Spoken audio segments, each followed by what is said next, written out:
If I flex my quads and my hamstrings at the same time, it feels like I'm gonna explode out of the pant. I'm a little uncomfortable. I haven't worn a suit in a minute. Let the record show I told him to wear the other fit. You did. The other fit was pretty good too. I mean, they're both fine. The other fit was more non-traditional, but I wanted to go with a traditional look this time. But ladies and gentlemen, boys, girls, and MBs, we are in Vancouver, British Columbia, Canada. And we are on our way to University of British Columbia right now.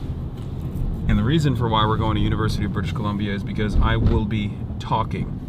I'm going to be delivering a speech that I did not write for the Phil Lind Society, or the Phil Lind Initiative at the University of British Columbia.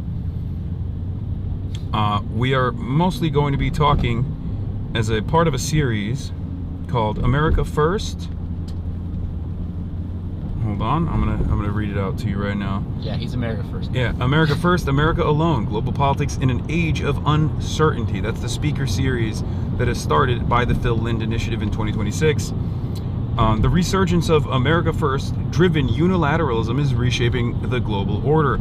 As the U.S. moves further from its post-war role as a global leader and consensus builder, the 2026 Lind Initiative investigates the evolving drivers of U.S. foreign policy under President Trump, the weakening of multilateral institutions, and the rise of rival powers like China and Russia. What happens when the world's most powerful country stops playing by the rules it helped to write? And who steps in when it does?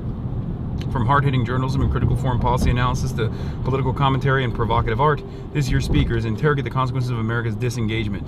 Together, these conversations explore the fragility of alliances, the realignment of global influence, the future of democratic norms in an era marked by rising authoritarianism, contested truths, and geopolitical uncertainty.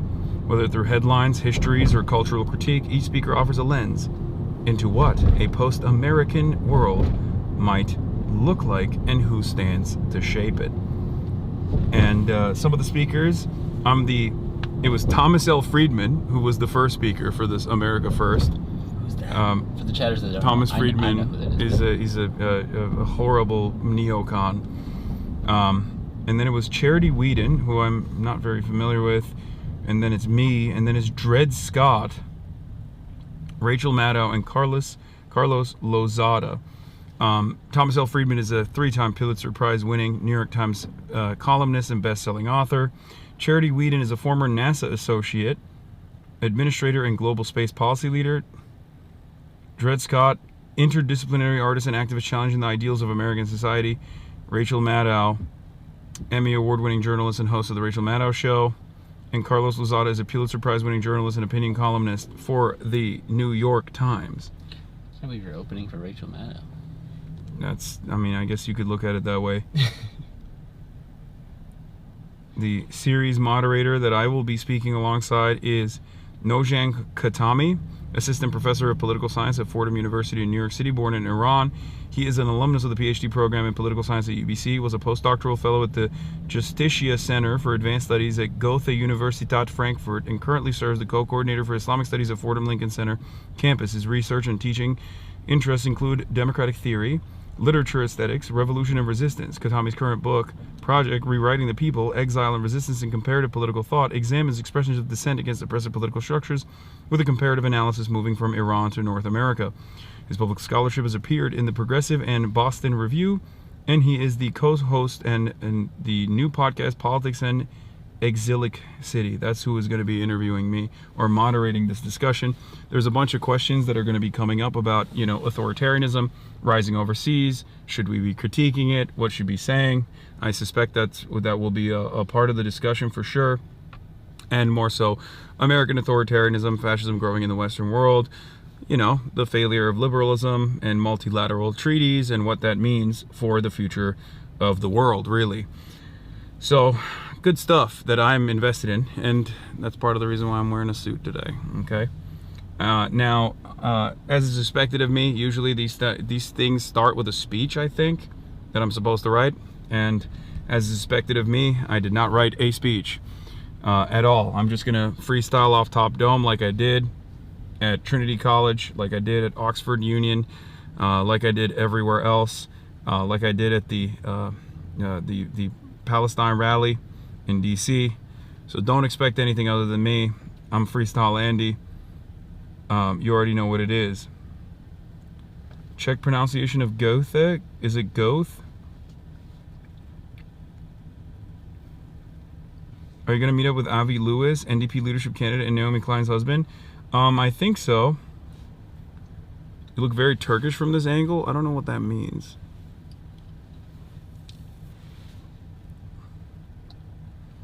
Me and my girlfriend think you look hot. We're both lesbians, so not just thirsting. You're doing great. Last spam, I promise. I will not be meeting up with Ryan Leternio, also known as Northern Lion, the Lion of the North, because he is very much against multilateral treaties falling apart. And as a consequence of that, as a big Mark Carney advocate, Northern Lion has decided he's putting his foot on the ground. He is no longer collaborating with any American. I'm just making shit up. Ooh, Tim Horton. Tim Hortons. Oh, a cultural institution.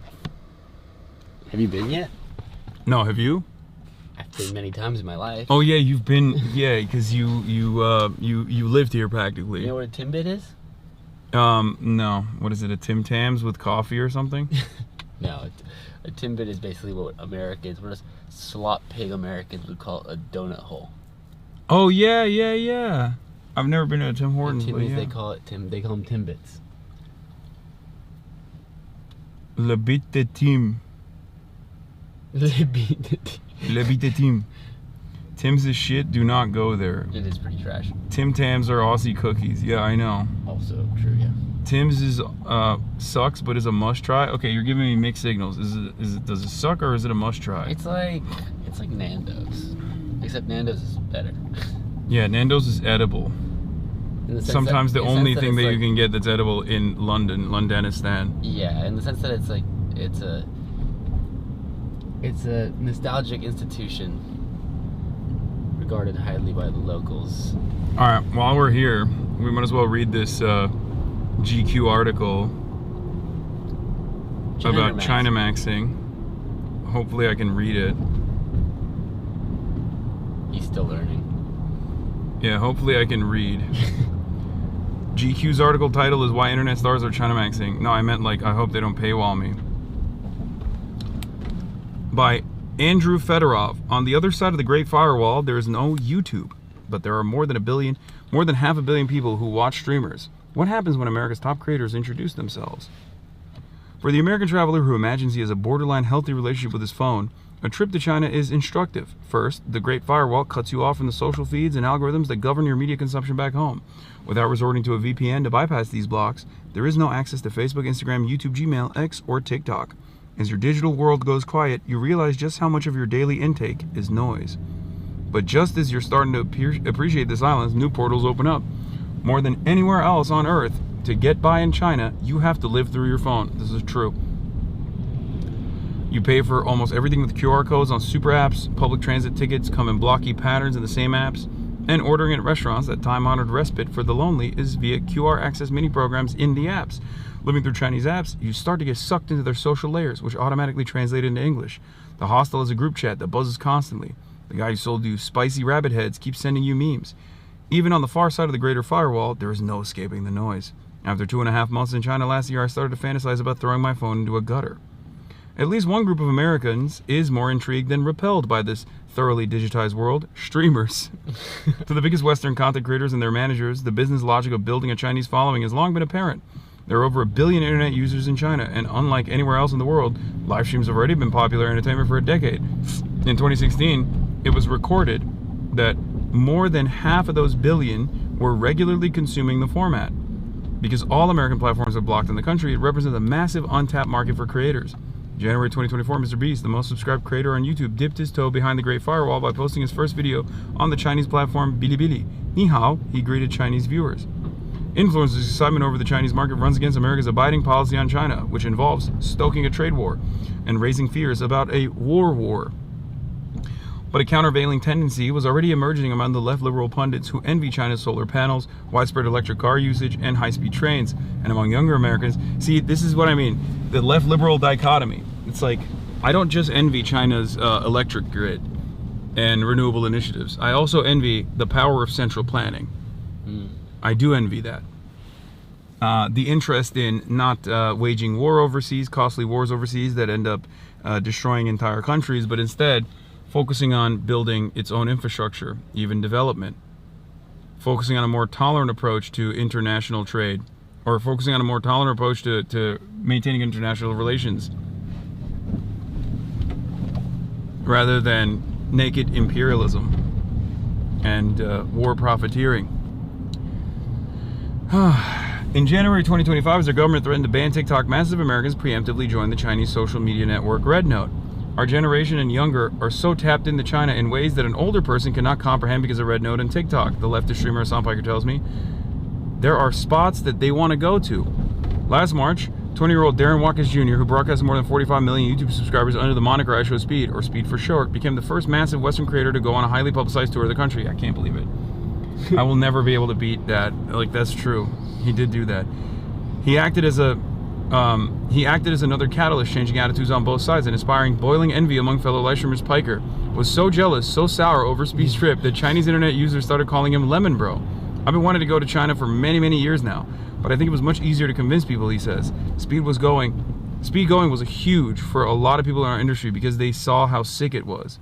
Speed had dreamed of visiting China since he was a little kid. More recently, he'd seen snapshots of the country's fast-blooming cyberpunk landscapes populating his feeds and sought out Chinese anime. So the People's Republic wasn't entirely unknown to him. And he, in turn, wasn't entirely unknown there. His content had slipped through the Great Firewall, clipped from his accounts on the blocked international platforms and reposted on Chinese apps. Even before he launched his own Chinese profiles, Speed had gained so much traction on Chinese siloed internet that fans bestowed on him the nickname Hyperthyroid Bro, because of an expression he makes frequently, which features bulging eyes and neck superficially resembling the symptoms of the condition. Wait, most commonly, yeah, you didn't know that? Most common, yeah, they don't have the best nicknames for us, I'm gonna be honest. Most commonly associated with an ICE agent. In Shanghai, Speed met his first Chinese fans within 5 minutes of turning on the camera. Within 20 minutes, a mob had formed around him. He spent the next 7 hours dodging the swarm while trying to discover the city. Every stream is going to be like this. I think Shanghai is going to be the worst, though, because there's so many people here that know me, he predicted. I think other cities will be more calm. He couldn't have been more wrong. In Chengdu, a crowd surrounded him before he'd even emerged from the van, in which he recorded his introduction. "Oh my God, China is crazy," he said. As he moved through the city, his bodyguards formed a protective circle, but fans, teenagers, and middle-aged men alike flung themselves through the gaps, grabbing at him and screaming that they loved him. Members of the renowned local rap group Higher Brothers, who were meant to accompany him during the stream, bailed part way through because of the pandemonium. "I want to keep streaming, but you have to calm down," Speed shouted at the crowd. "I can't do what I gotta do if everybody is ah-ha-rah, rah, rah, rah. You break the rules on Chinese social media, your accounts are just gone," says streamer Jake and Bake. "It's really annoying." In Chongqing, drone footage showed an entire block of people churning behind him. I asked Jackson Liu, a local content creator who guided Speed through the city, what those moments had been like. "Have you seen The Walking Dead, World War Z, or 28 Days Later?" Liu said. "It felt like that. For the local influencers who joined him, the experience was totally unprecedented. That kind of situation I've never seen before," Ryan Chen, a Chongqing native who's built a following in China and abroad as Chinese Trump, tells me. Of course, he's got bodyguards, but the bodyguards cannot completely shelter him. Many of the people who showed up weren't longtime Speed obsessives. They'd simply caught the virus and taken to the streets. The majority of people who are going up to him to yell his name or take a picture, they don't really know who he is. They just saw him trending in China, insanely trending, so they wanted to be a part of that, says Jake Abramson, the American who's been streaming from China as Jake and Bake since 2018 and joined Speed on a cable car ride through Chongqing. He created those fans. The pioneering nature of Speed's trip was part of the reason why fans flocked to him, but his extraordinary ability to orchestrate a crowd, to interact meaningfully on a mass level, must have been part of it too. It was a Western influencer really interacting with Chinese people in a way that hasn't really been done before, said Olivia Plotnick, the founder of Y Social, a Shanghai social media marketing agency. You have celebrities and pop stars visit, but those tours are very out of reach of the public, whereas I Show Speed was going to all these different cities and interacting with people on the streets very freely. Other influencers have hesitated to venture in because of the arcane rules of Chinese social media, which is highly censored in ways that are rarely publicly spelled out and far from intuitive to outsiders. Creators love to do what they do because they get to be who they are, says Zach Katz, CEO of Fixated, a content creator representation firm. If all of a sudden there's this lens of moderation on your self-expression, does that make you want to do it more? No. For creators who decide to invest time and efforts into building a presence on Chinese platforms, a small blunder can be disastrous. You break the rules on Chinese social media and your accounts are just gone, Abramson says. It's really annoying. The Shaolin soccer actor Zhao Wei, for instance, not only had her accounts deleted for reasons that were never explained, but her name was scrubbed from the Chinese internet.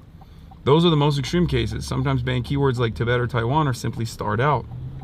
To be clear, these hurdles, Speed worked with East Goes Global, an agency that has helped NBA stars enter the Chinese market.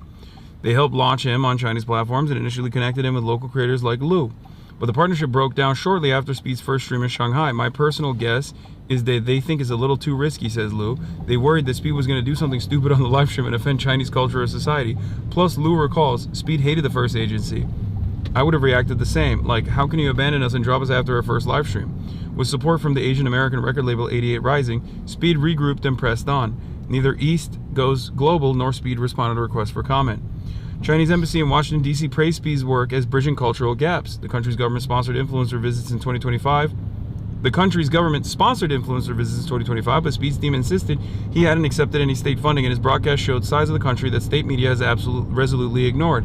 I'm racist, one woman dressed in an anime cosplay in Chengdu told him. Wait, I don't think you understand what you're saying. Do you speak English, Speed asked her. Yes, I am racist, the woman reiterated. Bro, hell no, Speed said. What the fuck is she saying? Another time in Shanghai, a man shoved a KFC bag at him through his car window. When Speed opened it and found a banana, the man started hooting like a monkey.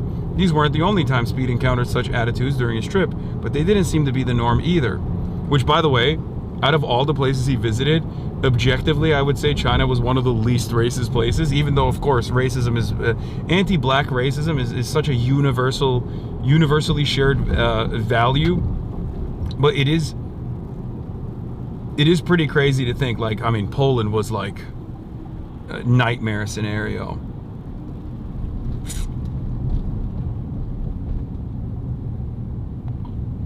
They were Falun Gong agents? Okay, stop coping, dude. Let's be real. Anti-blackness is, again, universal. It's a universal experience. You can talk about how it became a universal experience, and that's fair, and how it even made its way to China, in spite of the firewall and you know, the Chinese development through periods of time, but the reality of the matter is it's virtually impossible to fucking ignore.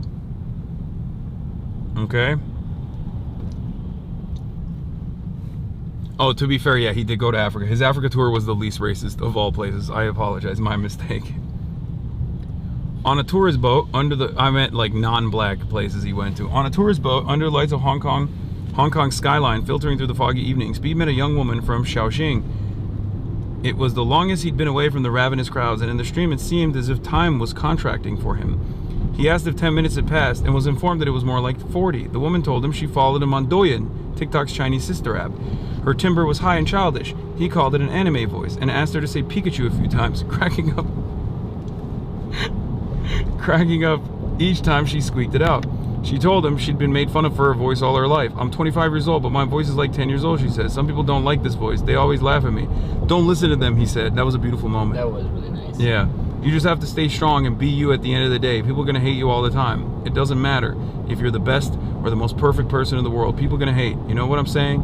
You have a nice voice. She seemed moved. I believe you, she said. They fist bump. People talk about me all the time. People say I've got a big nose. I'm musty. I'm black. I'm trash at football. Like I'm one of the best football players in the world. You telling me? Speed said. They don't understand you, she told him. But we can grow up. We can get stronger. They reached across the divide with a touch of vulnerability. That's right, he said. W speech, bro.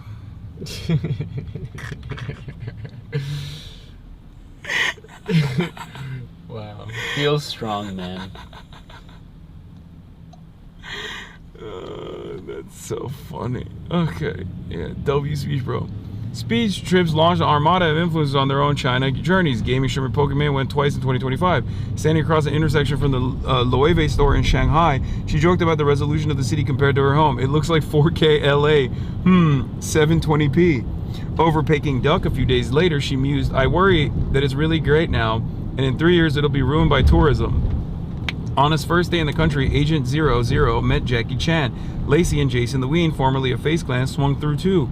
Even the Nelk boys, who'd aligned themselves with Trump in the last election, were enchanted. They were nervous when they first got off the plane, afflicting. This is what I told this. I told the journalist to pursue this lead. In our conversation, I was like, look into the Nelk boys, because he was like interviewing a bunch of people that went to China, and I was like, the one that's really interesting is the Nelk boys, because they literally thought it was like North Korea, and then they went and they were like, it's fucking awesome. So I'm glad he did pursue that lead. Who'd aligned themselves with Trump in the last election were enchanted. They were nervous when they first got off the plane, afflicted by the unfamiliar feeling of encountering the unknown in a superficially hyper-connected world. That last feeling like this was, I think, Russia, said Kyle Forgeard? I don't know how you say his name. Nelk Kyle. This is one step closer to North Korea, but after a few days, he declared, China is kind of like America, except everything is in Chinese. This is not what I expected. Later, he concluded, China is lit. According to Aj Louis, a businessman from Kunming, who helped plan their trip and party with them across the country, they've discussed plans to return in 2026. For Hassan Piker, China represented more than an untapped market of a shiny backdrop for content. As a socialist, he looked to the achievements of the Chinese Communist Party, which has run the country since 1949, to see what its values and ideals look like when put into practice. He wanted to experience a country where leftists are in charge, rather than the outliers on the niche entertainment platforms. In the lead-up to his trip in November, Piker could hardly contain his excitement. When Joe Biden's former FTC Commissioner Lina Khan approached him in the hallway at the Ronald Reagan Building and International Trade Center in D.C., he bubbled over, I'm flying to China, and then I'm going to be there for a month, he told her. I'm going to start distributing videos on Chinese platforms. I've been saying for a while that this is the next frontier of reaching a huge number of people that are like-minded with ourselves. He believed American leftists and people living in socialist China would have a natural affinity akin to the solidarity post-colonial countries often express for Palestine. It's like when you speak with an Irish person from Ireland, not from America, and automatically they get it on certain issues. I don't need to convince you on anything. You already understand it. And in China, there's a similar attitude towards having your government work for you. We hyper-focus on the social repression, on the civil liberties, or not even civil liberties necessarily, but free speech and things like that. But in terms of good governance, there's a lot we can learn from the way they perform out there. At least they get results. Honestly fair, Khan said. Looking back on this meeting, Piker tells me he might have overdone it. You know when you say something to someone and you think about it afterwards and you're like, what did I do there? Piker says, she was so shocked that I was talking positively about Chinese governance. That reinforced how unusual his position was in America. I love Lena, but I forget that she's a capitalist through and through, he says. That's why her response actually stuck with me. I did. I was like going on and on about how awesome it is when the Chinese government is in central planning, and I was like not receiving the reaction that I thought I would be receiving from her. And then I forgot that like Lina Khan is the pure like trust buster from a purely a capitalist perspective. Piker isn't entirely starry-eyed about the Chinese system. I'm a political commentator, right? I would not be able to do what I do to the same degree in China, make no mistake. I probably could do what I do in China with respect to every other country. But if I had the same gripes that I do with Donald Trump, for example, with Xi Jinping, that would not work. Luckily, that wasn't among his problems. On his second day in Beijing, Piker woke before sunrise to stream the same sort of commentary he delivered from his home in LA. In my heart, in my soul, in my mind, in my conscience, I have already become Chinese, he told viewers, before turning to his first impression of the country. It's fucking sick, okay? You have abundant-style consumption paired up with centrally controlled economy and economic system that has yielded tremendous development. You have 1950s Soviet-era building blocks next to the Gucci store. If there was ever a country that represented the synthesis of the things I enjoy so much personally, if ever such a country existed, I do not know. When he wrapped the commentary portion of the stream, he and his 10-strong crew of influencers and facilitators made their way to Tiananmen Square to witness the flag-raising ceremony. It was just above freezing out. His friends were bleary-eyed and cranky. I'm somewhat of a vampire where I stay up super late, and we had to get up at 5 a.m. to do that, recalled Will Neff. All the pomp and circumstance aside, I was already like, fuck this. I would never do this fucking shit in any country, let alone China. Piker, on the other hand, was visibly buzzing. His excitement was momentarily checked when a policeman approached them and asked to see their phone. The sound cut out and the screen went black. They turned on the camera back a few minutes later and watched the rest of the ceremony unimpeded alongside Chinese people who traveled from all around the country to see it. It wasn't really a big moment for us, but it was a big moment for Newsweek and all these other news outlets that covered it, where they were like, Hassan Piker, communist detained and killed and arrested and thrown into prison for having a brief 2-minute conversation with a cop at Tiananmen Square who thought we were fucking around, that we were white Westerners who came to make a mockery of this place that's very important, Piker tells me. I've had far worse physical altercations with American cops. I mean, I've been tear gassed by the French police. I've been tear gassed by the American police. I've been pushed around by the American police. I've been arrested, handcuffed, had guns pointed at me, lethal weapons pointed at me, less than lethal weapons used on me. So obviously, if I'm ranking those experiences, it doesn't crack the top 10 worst. All right, there. We're here, by the way. Yep. Gonna do chest cam for a bit for safety reasons, chat.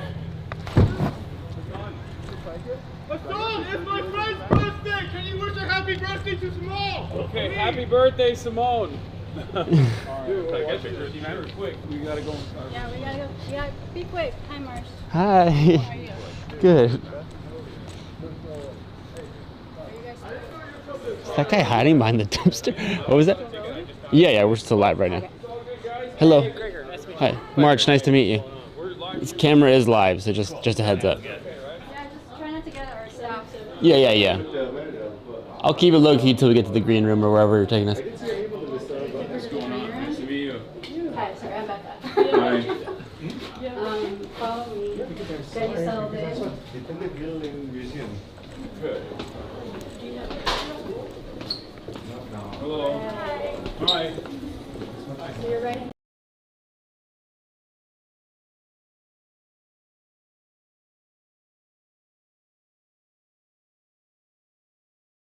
Oh my God, you got Timbit. Oh, hey. Been listening. Oh, wow. How did you get those so fast? That was like 5 minutes ago. Is there a Tim Hortons on campus, to be honest? Yeah. Wait, there is? Oh, shit. Can I show this room? We heard you get. Is this room fine to show? Yeah. Okay, cool. Yeah. Just try to avoid staff.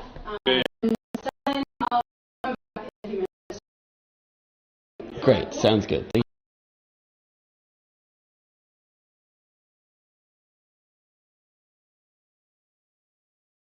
Are we effing right now? I don't know. I can't tell. Oh, this place is like a fucking cement building. Here.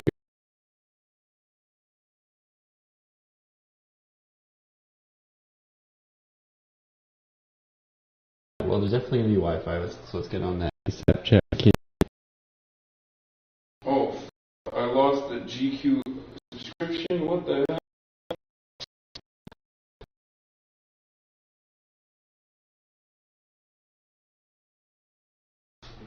I'm on the pack, but I'll get on the. First.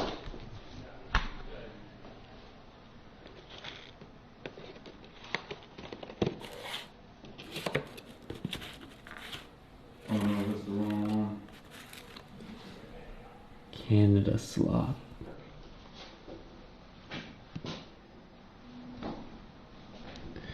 You guys want to get the cinematic look at the Timbits? I got you. Wow.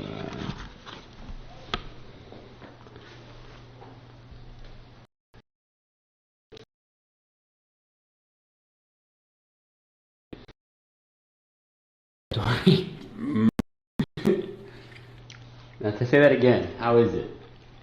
It's delicious. It's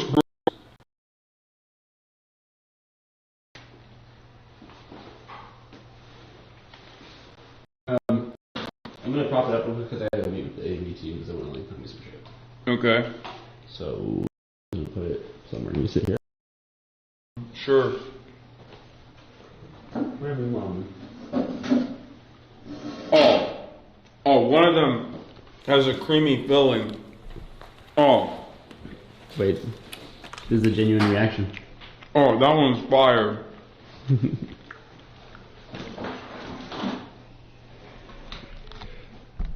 I mean, I'm on the internet. I'm on like the actual internet of the, and I still can't see. Oh, I can. Is it effing? We've been effing this whole time. Is it effing chat? Signal's weak. L bitrate. Oh no. Should I step out? Fire. Let's put the pack on Wi-Fi then. Yeah. It's just a UBC visitor.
Hard yet? No.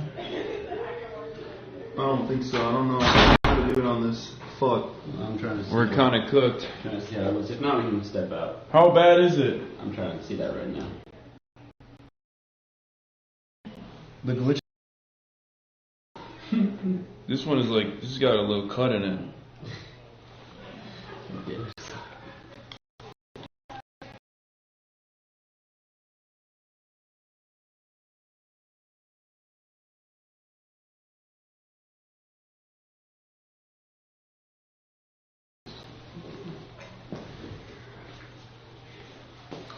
Wow, it's crazy that this taking hack out.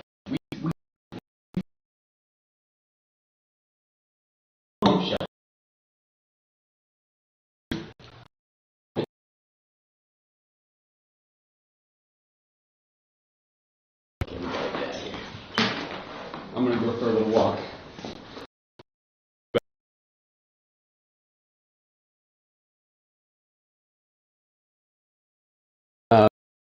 Door? Opening the door is not going to help out.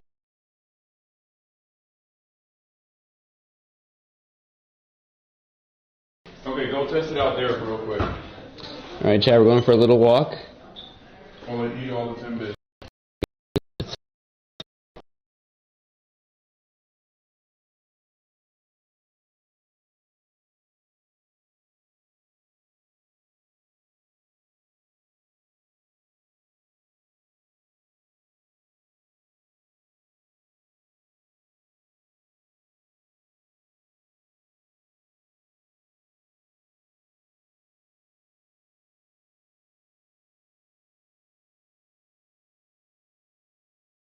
Okay.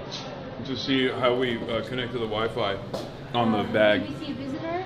No, I meant like on the hardware Okay. that we Oh, have. okay, you're in. Yeah, Sorry. yeah, we're back out here. It's just that room. Pretty universal. Like out here we're good. Oh, we're here. We're good out here. Yeah, it's just the room Oh, is that's too. good. Too Yeah, we have intimate. a crazy stadium backpack. It's actually quite impressive. We were inside of a Chinese bomb shelter And we're able to stream just when fine. we were able to stream totally fine. Yeah.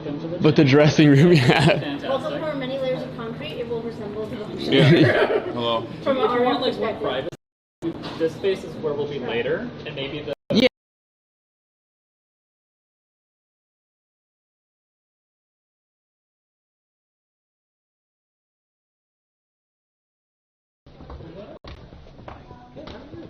Oh, we have to get. we're just doing a trial to figure out where the connection's best. Yeah. Hello. Hello.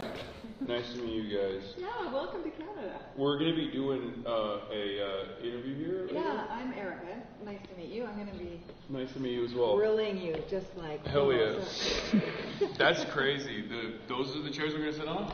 yeah, so- Oh no, I'm gonna have such a hard time. I'm wearing. Here, I go ahead. normally don't wear suits. Okay, here, I don't really sit. I perch. Like Okay, a- I'm gonna perch too. How long is the interview gonna be? Oh, you're live right now, by the way. Oh, I am. Okay, 20 minutes. Yeah. Okay. Yeah, I'm gonna perch too. I'm gonna be like, that's it. Looks good. I'm gonna just be squatting the whole time. Well, and the frame is sort of here up. So, Okay. yeah. Because, see, the pants are a little tight. You see that? Did you get a shot of that? I did. That's what- Oh, I've been getting that all day. Yeah, pants are a little tight. So, like, you put a phone in there and it's just like, uh-oh, might explode. So we're better in here. But let's figure out how to put this thing on Wi-Fi. There's definitely a way to put it on Wi-Fi.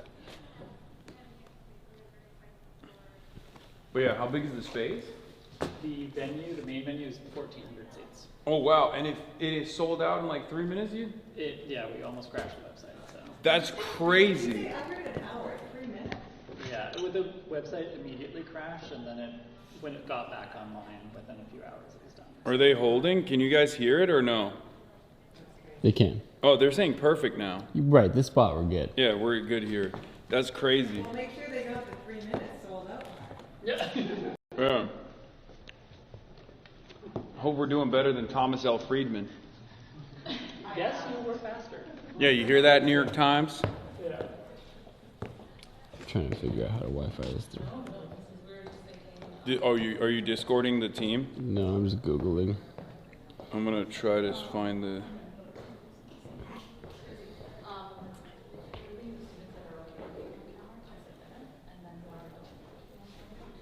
The problem is I need to go meet with the AV team super Yeah, quick. you can just leave me with the camera here. Hold on.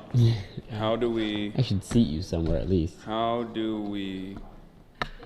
get on Wi-Fi? We do it live, Chad. We do these things live, okay? Sometimes there's gonna be issues. But that Wi-Fi is not gonna be good enough anyway. It's a standalone, I don't think. I think what the Wi-Fi plus the Sims will be good. No, it's not. That's not the problem. The problem is that we don't know how to.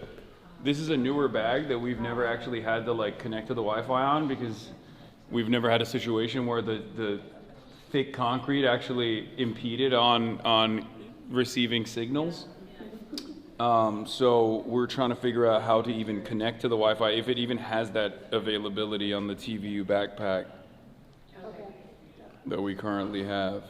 Also, Chad, I'm intentionally aiming the camera away from any sort of staff or people that aren't Hasan, hence the interesting framing, okay? Like, connect the pack to Wi-Fi, yes. Signal is okay right now? Yeah, but we're trying to figure out if there's... Well, okay? Is it going in and out? I'm watching the stream, yeah.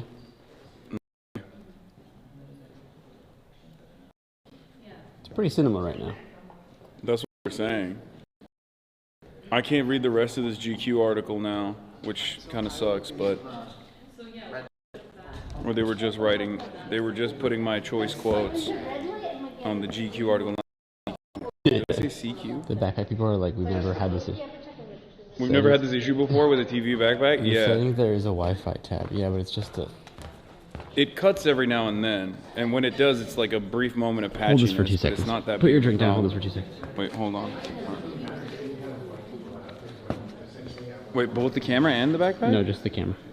Just the camera? Oh, okay.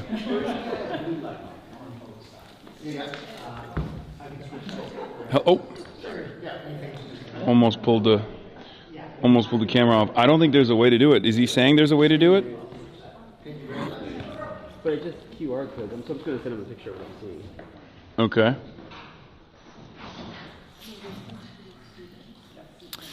We are working on getting... He said you will scan the left QR code and then the right QR code. Got it. Okay, got it. Is it taking a photo of the QR code going to be enough? No, I will do it. Okay. Just scan the left QR code and then the right QR code. Yes, sir. Hold on. I have to have this weird angle, chat, unfortunately. We did this in a bomb shelter. This is the difference between 5'11" and 6 foot. Okay. You're 5'11", I'm 6 foot. Oh.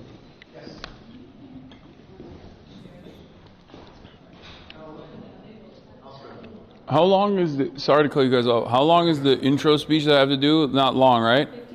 15 minutes. 15 minutes? Do you guys have the UBC private by any chance? I was going to freestyle. The UBC private. I didn't realize it was going to be 15 minutes. The Wi-Fi, yeah. Oh, it's UBC visitor. I've just asked my boss if we can get you on Okay, the if not, I'll use. private one, but the UBC visitor should just have a login Yep, yep. page and you go, No, I know. It might just be this space. Fuck. No. It's the other space is worse, but this is fine. This is the better of the two spaces. Oh we're God, good I right now. forgot it's a 15-minute speech. Oh my God, is it fine if I don't do 15 minutes? Okay. What's the 15 minutes? The intro speech. The intro speech, and then it's a Q&A. So Incisive what's the? commentary on American foreign policy at this moment. Yeah. My boss is on his way to help with any connectivity. Sure. We can I mean, 15 minutes. That's Nice to meet you. Thank you. I do that. I do 8 hours a day, so I usually lean into that. But there's a difference between just going up on stage and riffing versus writing a 15-minute speech, you know? And then what happens for the rest of the time? Is it There's a Q&A. Yeah. We can go into that as soon as. As soon as I'm floundering and failing and flailing around. Okay. I'm so stupid.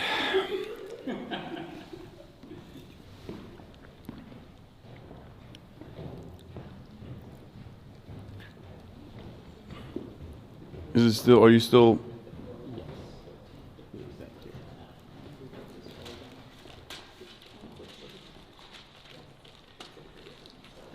Here, you can put the chair over here so you can stand a little more comfortably. So the problem is that you basically need to activate the Wi-Fi through the phone. Mm-hmm. But because there is a landing page, it's like accept, acknowledge, and all that, Oh. that barrier. It's stopping you from being able to activate it. Exactly. So it's better if there is no landing page and you go to like a secure one or whatever that has like an Just intro immediate login. connection, yeah. Yeah. Now let's go. I'm worried it might be too red. Okay. See if I can find anything less saturated. Yeah, I'm worried. Can you just go with just white? Add song and dance to your speech. I'm so This, I fucked. think- I didn't realize it was 15 minutes. Chat. Yeah. I just I'm think basically fucked. it's just a white. I thought it was like I just go in there. I'm like, hey, America first means everybody else last, haha. And then we sit down and we do a Q&A. Switch to the land settings tab. Fuck. Show and font and stuff. I'm just gonna get up there and start singing Red Sun in the Okay, hold Sky. this again. This is so complicated. Mandarin version. White boy speaks perfect Mandarin, perfect Chinese. It's extremely non-intuitive, but we will get it. I wish this was a beer. I'm sure you can get that. What about the right one? You scan both of them. Oh, you scan both of them. That is not intuitive at all. The first one to put your phone on the bag's Wi-Fi, and then you scan the second one to enter the landing page as the phone or as the bag. And then if you have a landing page that requires authorization, you need to go to land settings, and then you need to do some other bullshit. That's crazy. But I think I got it. And then you do a drop down. Click letters. It's what you do. You get that ticket. You just go into sponsors. I can't do that. We're ready for you. Just read chat. We got you, bro.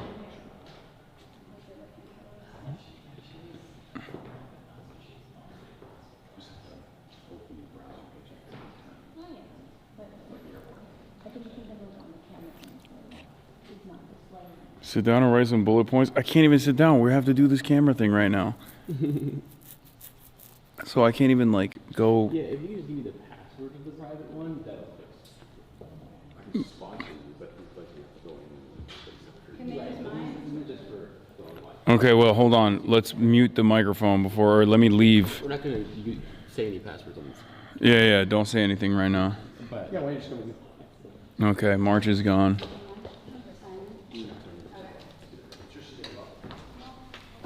Hold on.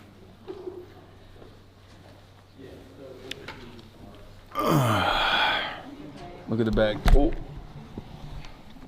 That's crazy. It's too heavy. Normally we don't use this arm as much.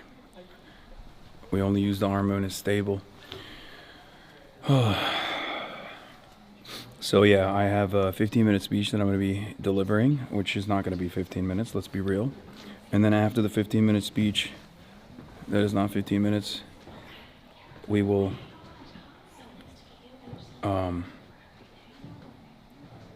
we will be, holy crap, I got so many notifications. After that, I'll be doing a Q&A. Not entirely certain as to how long this goes, but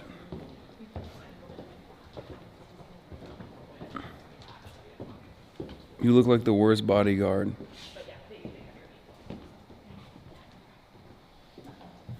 Okay, so they're all gonna have landing pages, which is probably gonna cook us. Did you ask the team what it looks like if there's a landing page? They all have landing pages. Yeah. That's what I'm trying to work through right now. But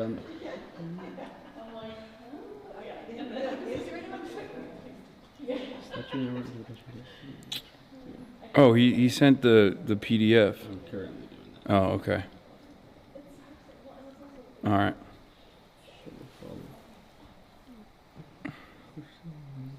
Okay, notes. Heated rivalry.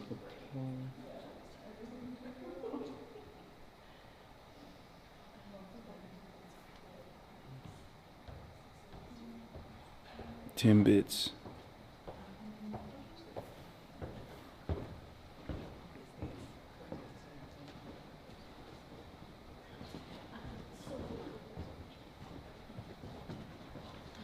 Carter, do we want to do like a quick nudging briefing as soon as they have this? What else? Yeah, give us like 2 seconds, guys. No, I'm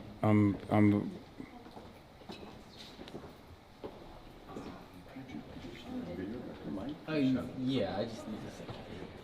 all right, you guys talk it out. Powerful middle power alliance. Should Canada lead a global middle power trade, security, and digital alliance? Straight to the bag. But I would touch base on that right now. I think Middle powers can develop sovereignty through cooperative agreements against the domineering force that has been America, the driving force behind the New World Order, the liberal internationalist order that is currently falling apart. These middle power alliances would do best to recognize well, it's stable in here. Okay, well, let me try to get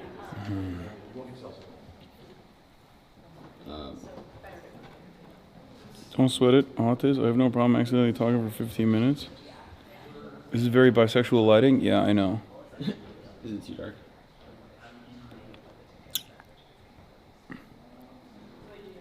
Tom Freeman got a comfy chair, L amount. No, I have the same stage, chatter.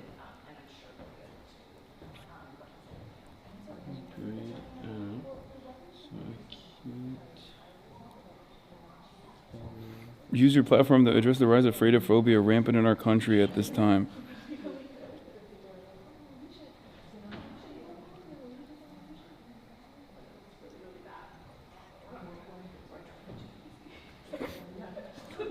Tell the Economist joke, dink donk.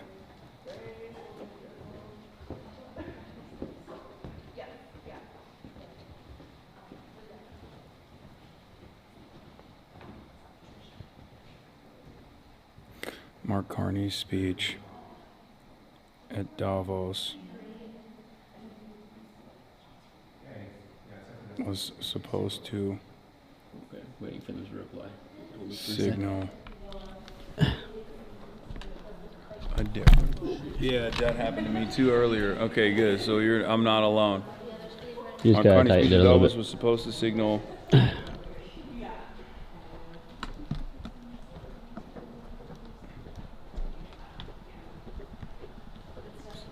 signal. Damn, this is bisexual lighting. Yeah, signal the passage of the former liberal order.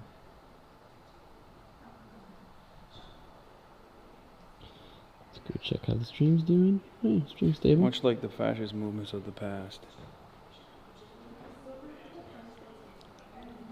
And then I throw in the Gramsci quote. The old world is dying. A new world struggles to be born from the ashes. These Now guys is the time for monsters. Is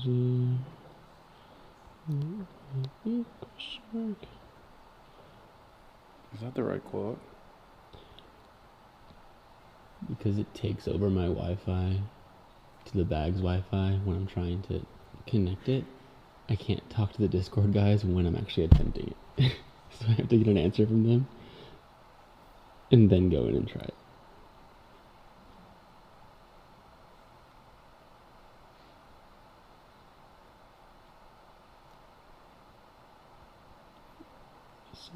Just hit him with the J-Sakai settlers? Okay.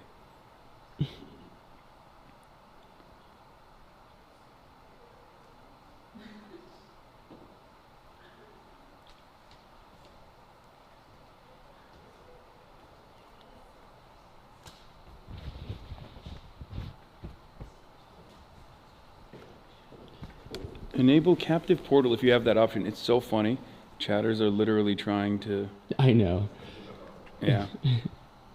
I promise you guys what we're dealing with. It's because the package is random when I turned it off. Okay, cool. Should be able to do it now. Hold this again. Got it. It's like, I promise no chatter has experience. You met me at a very Thing that we're doing bisexual right now. time in my life. How are the chairs on the stage? I don't know.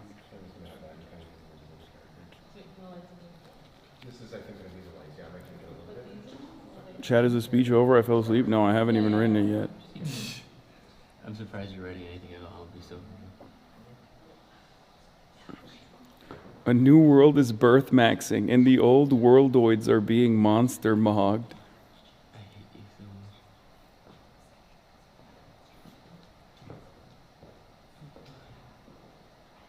Please connect.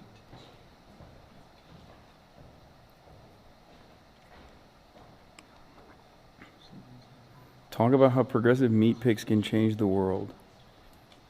Mm-hmm. Talk about the ASU frat guy. Don't jester Max on stage. You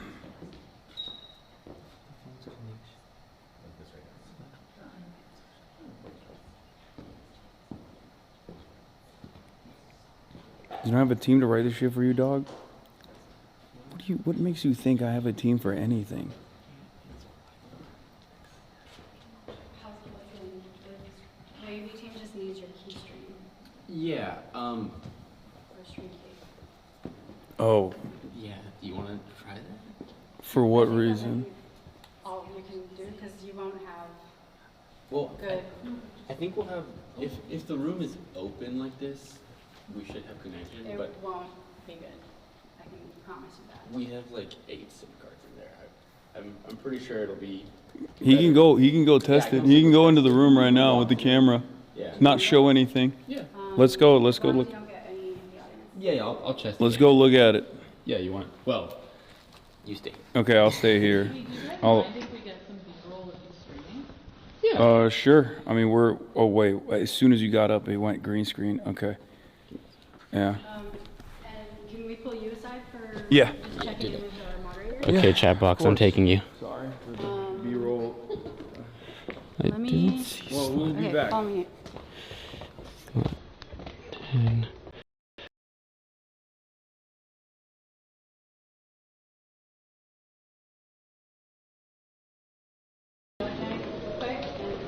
We can go into your. Yeah, I'm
I would love to get this till the moment you walk out and then you ingest swap on stage, but that might be too crazy. Yeah, I think we're good now. Oh yeah, they can hear you. I can hear you. You don't believe I got 105 millimeter.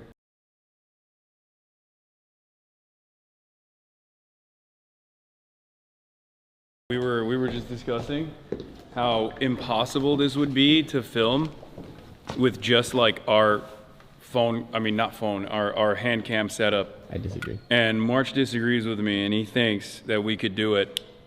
One lav mic, one reserved seat in the middle. This is much larger of a crowd.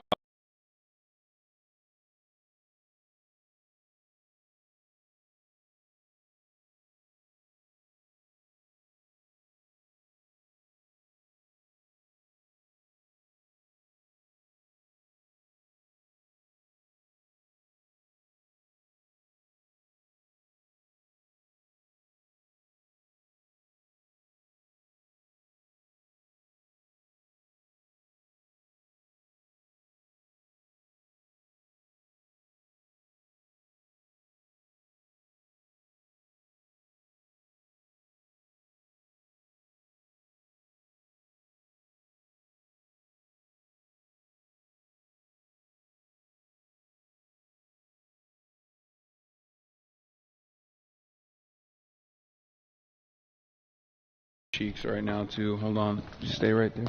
I can just look online. It should be working.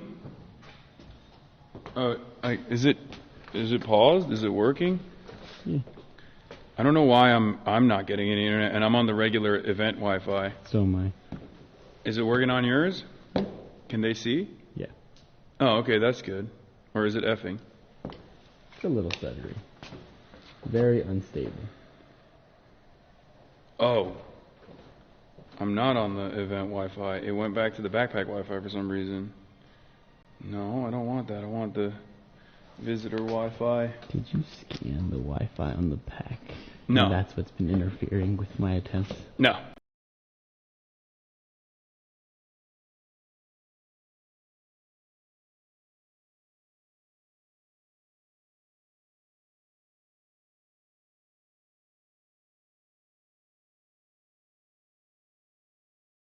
Use the same exact hardware that like most television channels use, but like the monitoring situation is oftentimes a little bit more difficult, you know?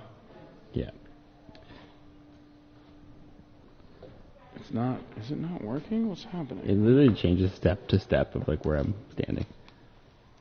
Okay. I mean, I have internet. It's just Chatterino's not. Oh, it's working now. I basically just can't move from this spot. Perfect. Yeah, right here it's good. You didn't miss the speech at all. The Super speech is unstable. Can't take bro seriously with a suit. Yeah. Oh, also I met some people. I met some fans. Some of you guys that are normally in the chat. And earlier when we were trying to figure out how to like put the feed that you will get that you saw. And they immediately clowned on me and said, nobody wears suits in Vancouver. What are you doing? You look like you're 40. You look like a drunk uncle. Just lasered me, just peppered me with commentary. And it's the one time that I wore a suit. I normally never wear a suit. I never wear a tie, even if I do wear a suit every now and then. And it's like a unique suit. This is the most like clean-cut, normal outfit that I've ever had. And I got absolutely destroyed. And I was like, I immediately shifted the blame onto you guys. And I was like, well, I wore this because like chat told me. And then they were like, why would you ever listen to chat? Which, again, that's like, yeah, why would I ever listen to chat? Devastating maneuver. Oh, this? It's just the lining of the pocket. So, you know. I'm cooked. I'm cooked. I'm cooked. My zipper was unzipped. I just realized that too. This is L after L after L.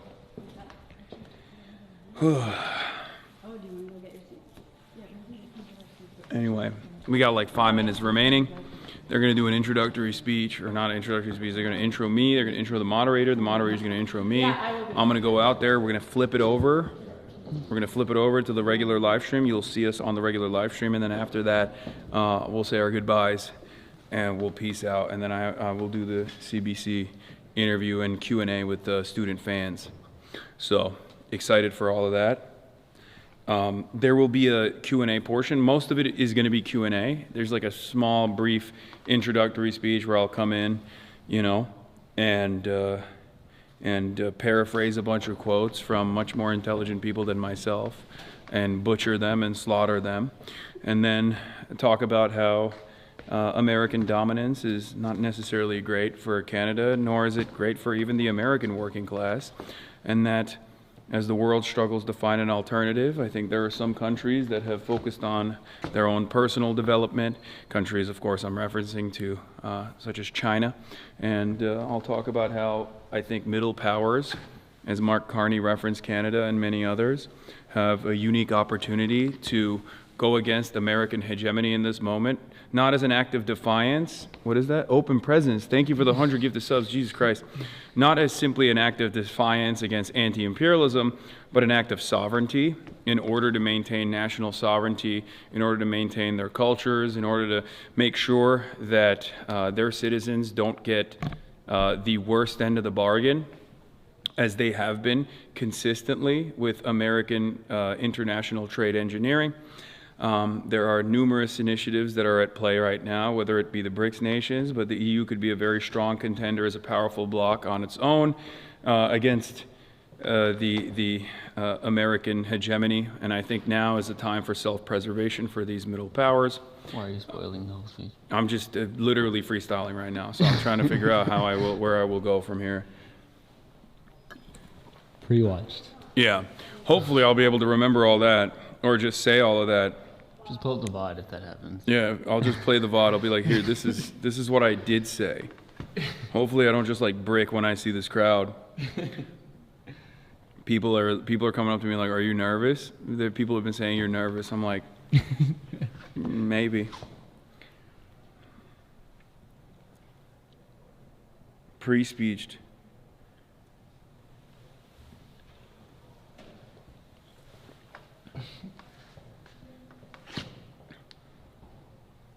Yeah, you're gonna be fine. They're gonna have to cut you off. Sweden has elections in September. Watch Gentleman's Gazette. They have good tips regarding suits.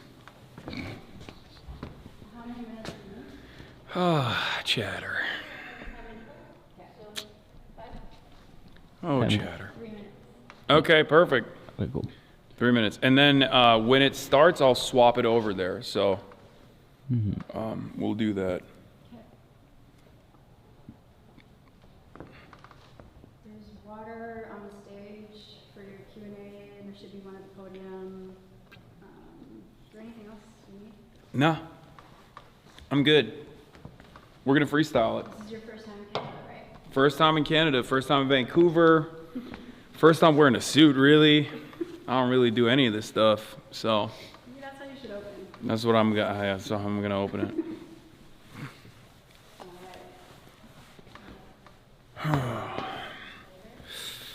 If only I smoked cigarettes still, this would be a good time.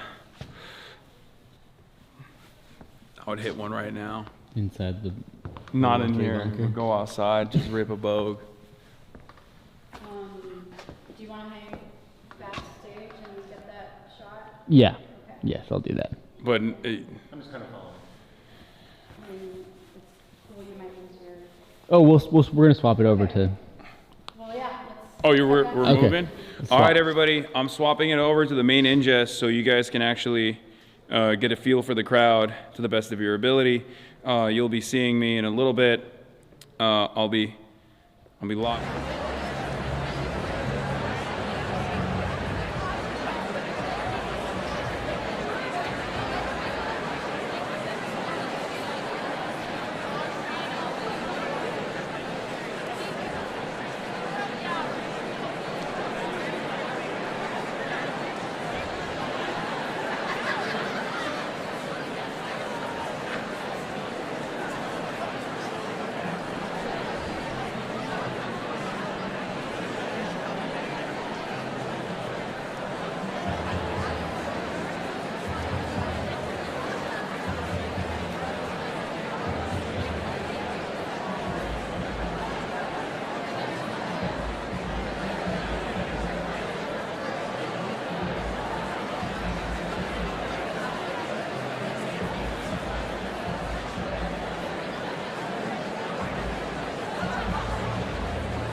Thank you. I don't usually get such a nice applause from you guys. Thank you so much.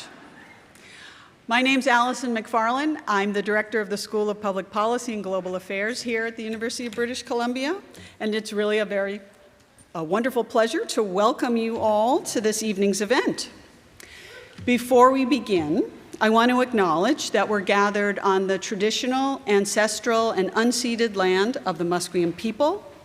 This land has long been a place of learning, exchange, and dialogue, and we're really grateful for the opportunity to gather here tonight. I also want to begin by thanking the Lind family, whose generosity sustains the Lind Initiative and makes these public conversations possible. We're sincerely grateful for their continued support.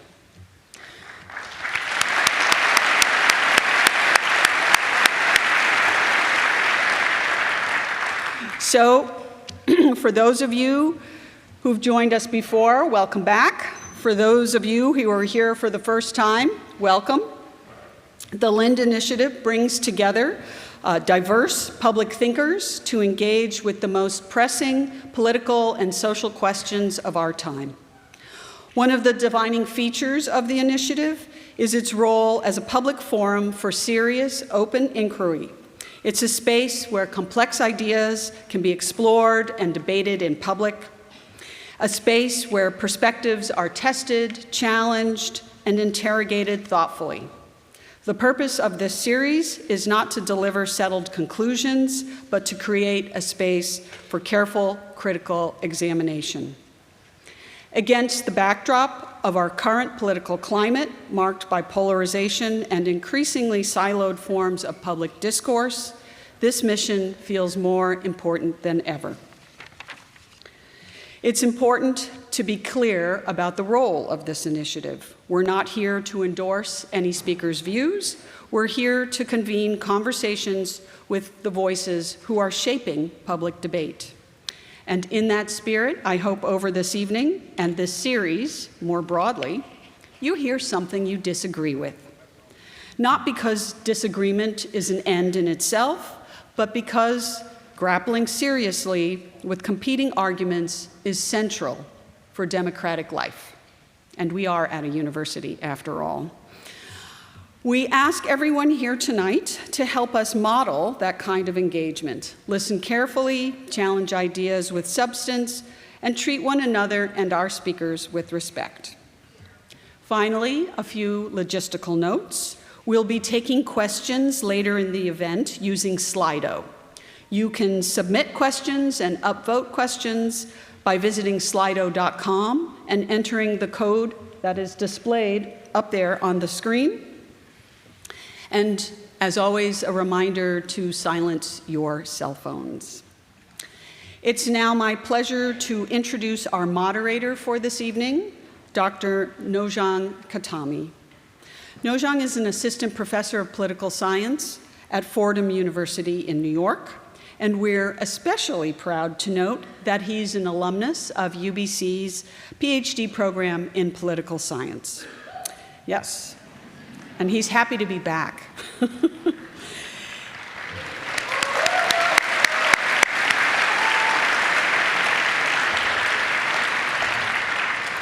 His research focuses on democratic theory, resistance, literature, and revolution, and his forthcoming book project examines dissent against oppressive political structures from Iran to North America. His public scholarship has appeared in The Progressive and the Boston Review, and he's a co-host of the podcast Politics and the Exilic City. We're delighted to have him back to campus to guide tonight's conversation. And finally, our featured guest speaker this evening, Hasan Piker. Hasan Piker is one of the most prominent political commentators of the digital age. A widely followed creator on Twitch, he reaches tens of thousands of viewers daily, engaging a large and politically active online community in real-time discussions of news, policy, and global events. His perspective has been shaped by firsthand experience with democratic backsliding and authoritarian politics in both Turkey and the United States. His work represents a new form of participatory political media, blending commentary, activism, and community building in ways that are reshaping how younger generations engage with politics. So please join me in welcoming Hasan Piker.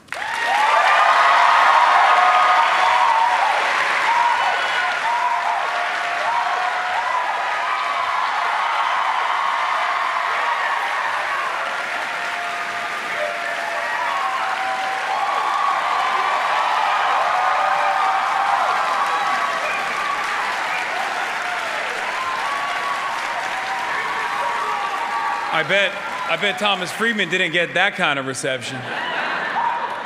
Anyway, no disrespect to all the previous guests. I'm actually probably going to deliver a much worse speech than everyone that came before me and then everyone that will come after me, including but not limited to Rachel Maddow. Especially considering that I just found out that I'm sharing a stage in a program with Thomas Friedman and Rachel Maddow approximately 10 minutes before I got out of the car. And I walked in, and they told me, "Oh, you have a speech," and I was like, "Oh yeah, you know, like a 2-minute speech, something like that." And they were like, "You signed on for 15 minutes." And I thought to myself, "Well, I done did it again.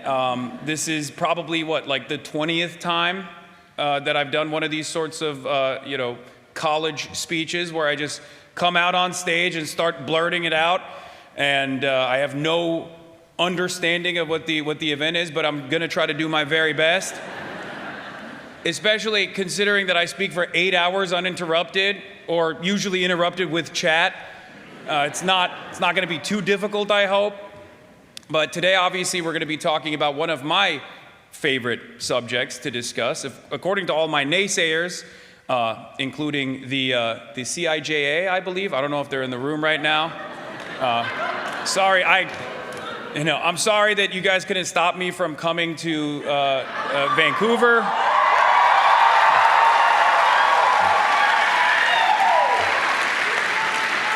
But I'm gonna be talking about one of my favorite subjects, according to my haters, which is America Bad.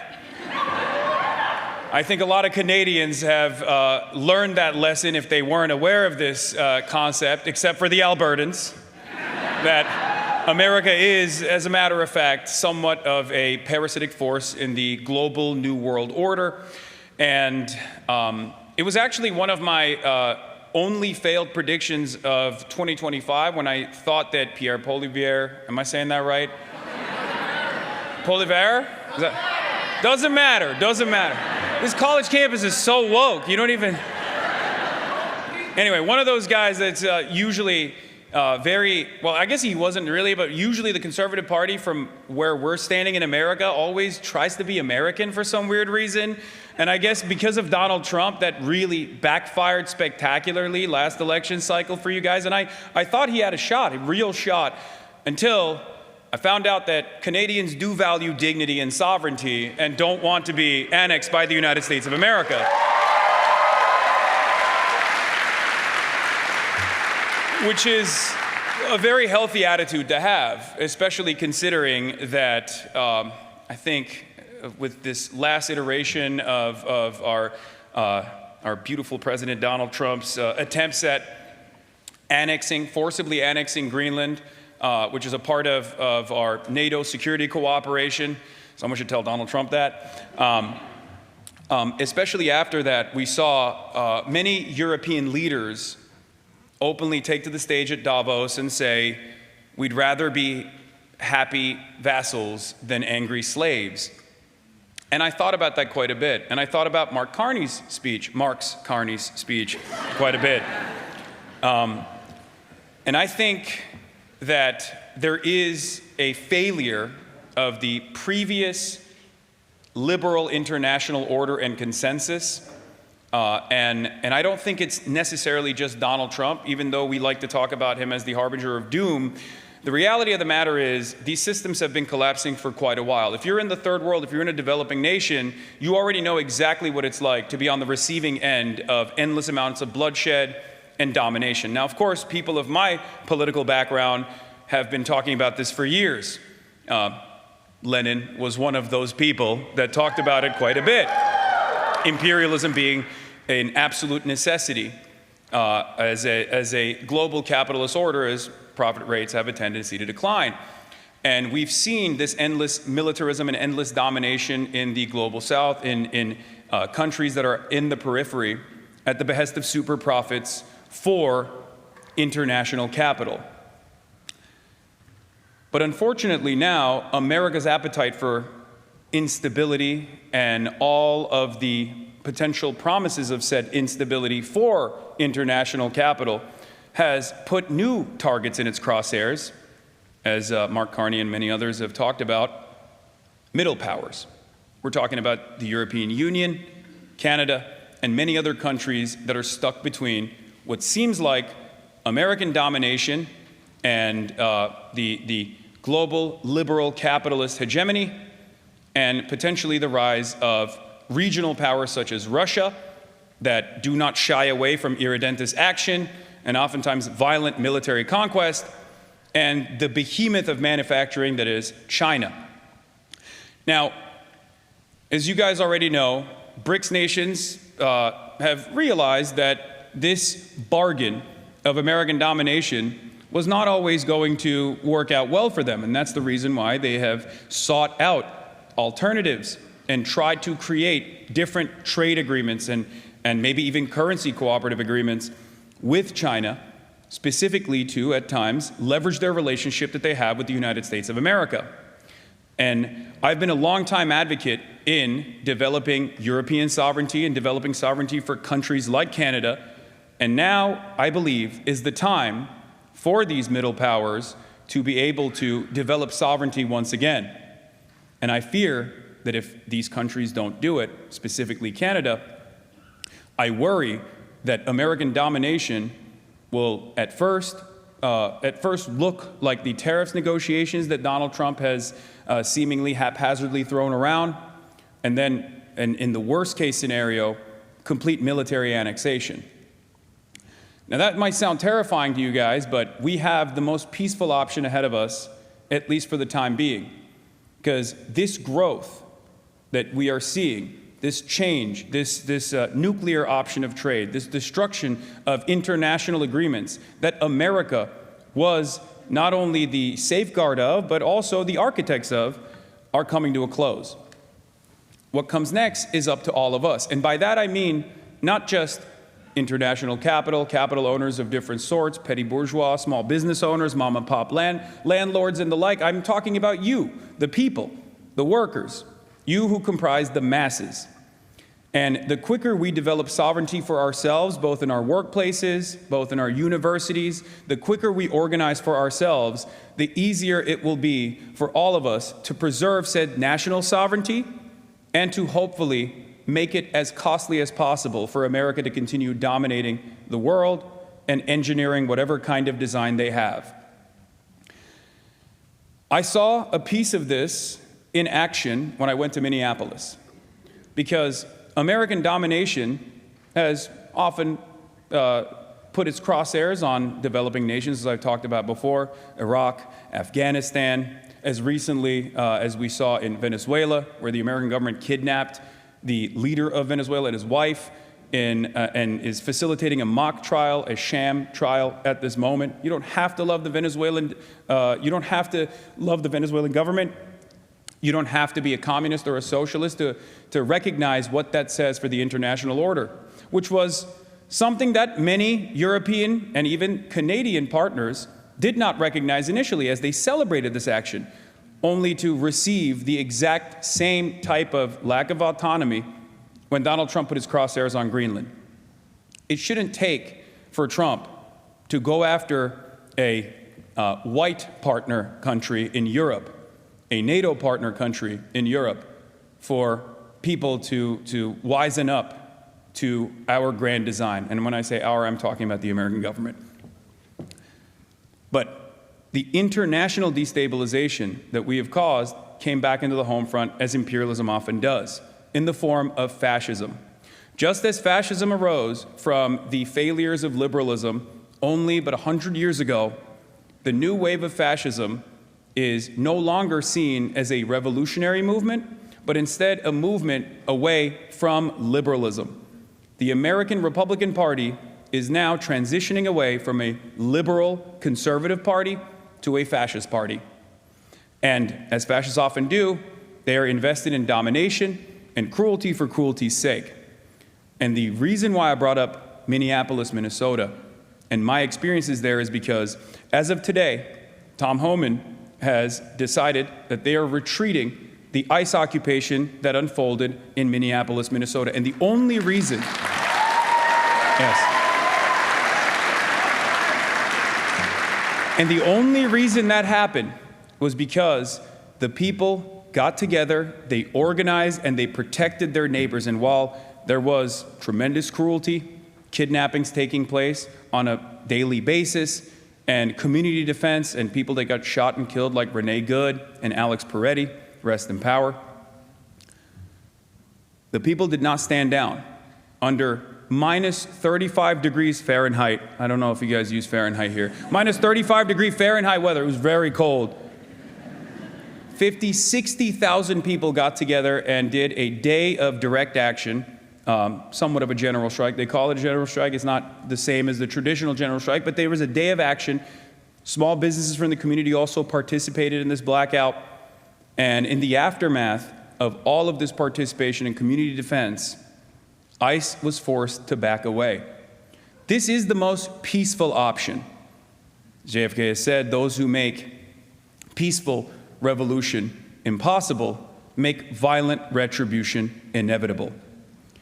And I fear that violent retribution as the last option, which is why I'm here to talk today to you guys about what it means that the international order is falling apart. The old world is dying. A new world struggles to be born from its ashes. Now is the time for monsters. Gramsci said that. I hope I didn't destroy that quote. I was trying to paraphrase it. And on that note, I think I'm ready to go. I did 15 minutes. I don't even know how I did that.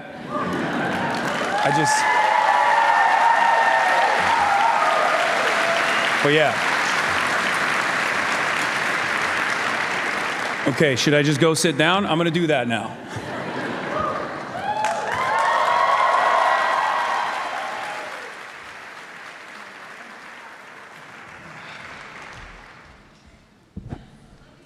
All right.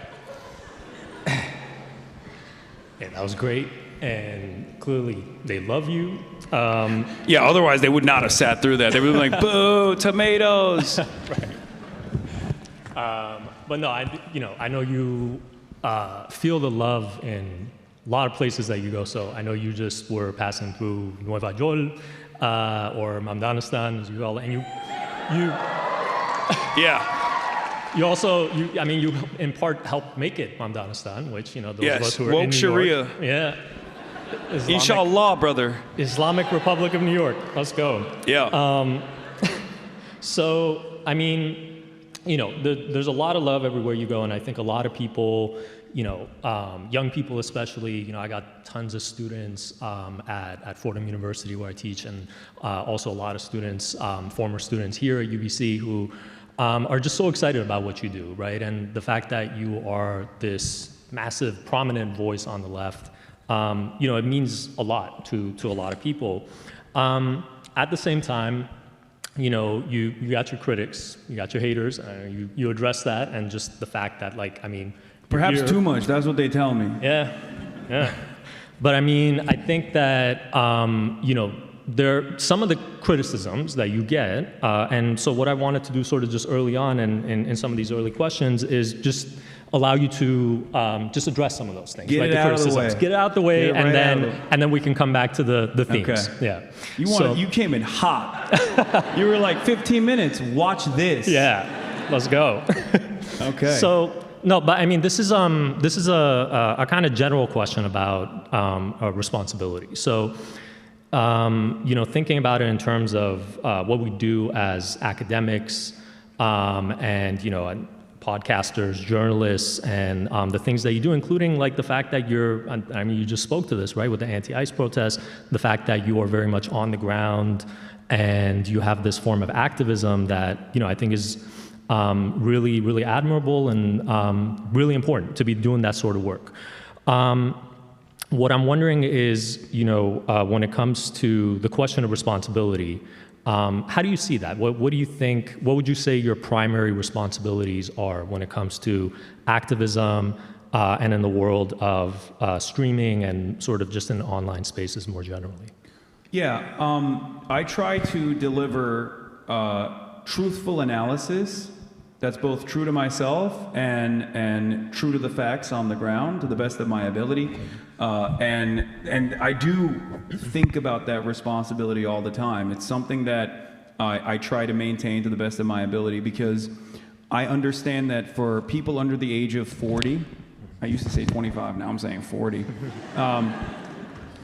A lot of people see me as their primary news source, something that's open, something that's on in the background throughout their day. It's almost like an 8-hour CNN broadcast. So I try to not maintain a level of professionalism in my commentary necessarily, but definitely maintain a level of professionalism when it comes to verifiable evidence that I address and back my analysis or build my analysis on top of. Unfortunately, in this age of misinformation, with AI, with bad faith actors, the democratization of media has opened up opportunities for unique voices like myself to be heard. Voices that aren't so unique amongst the masses, but voices that are not necessarily represented in mainstream resources, in mainstream outlets, in legacy papers and whatnot. But there's also the other side of that, where there are a lot of people who lean into bias framing without even recognizing their own internal biases, and also sometimes just lie. Lying is OP, as I say all the time. Like, people, you would be shocked if you are unaware, if you only get your news from, I guess, CBC, or that's what people, oh damn, not a lot of CBC fans out here, okay. Well, regardless, if you're only like reading The Guardian and New York Times, I mean, those are biased.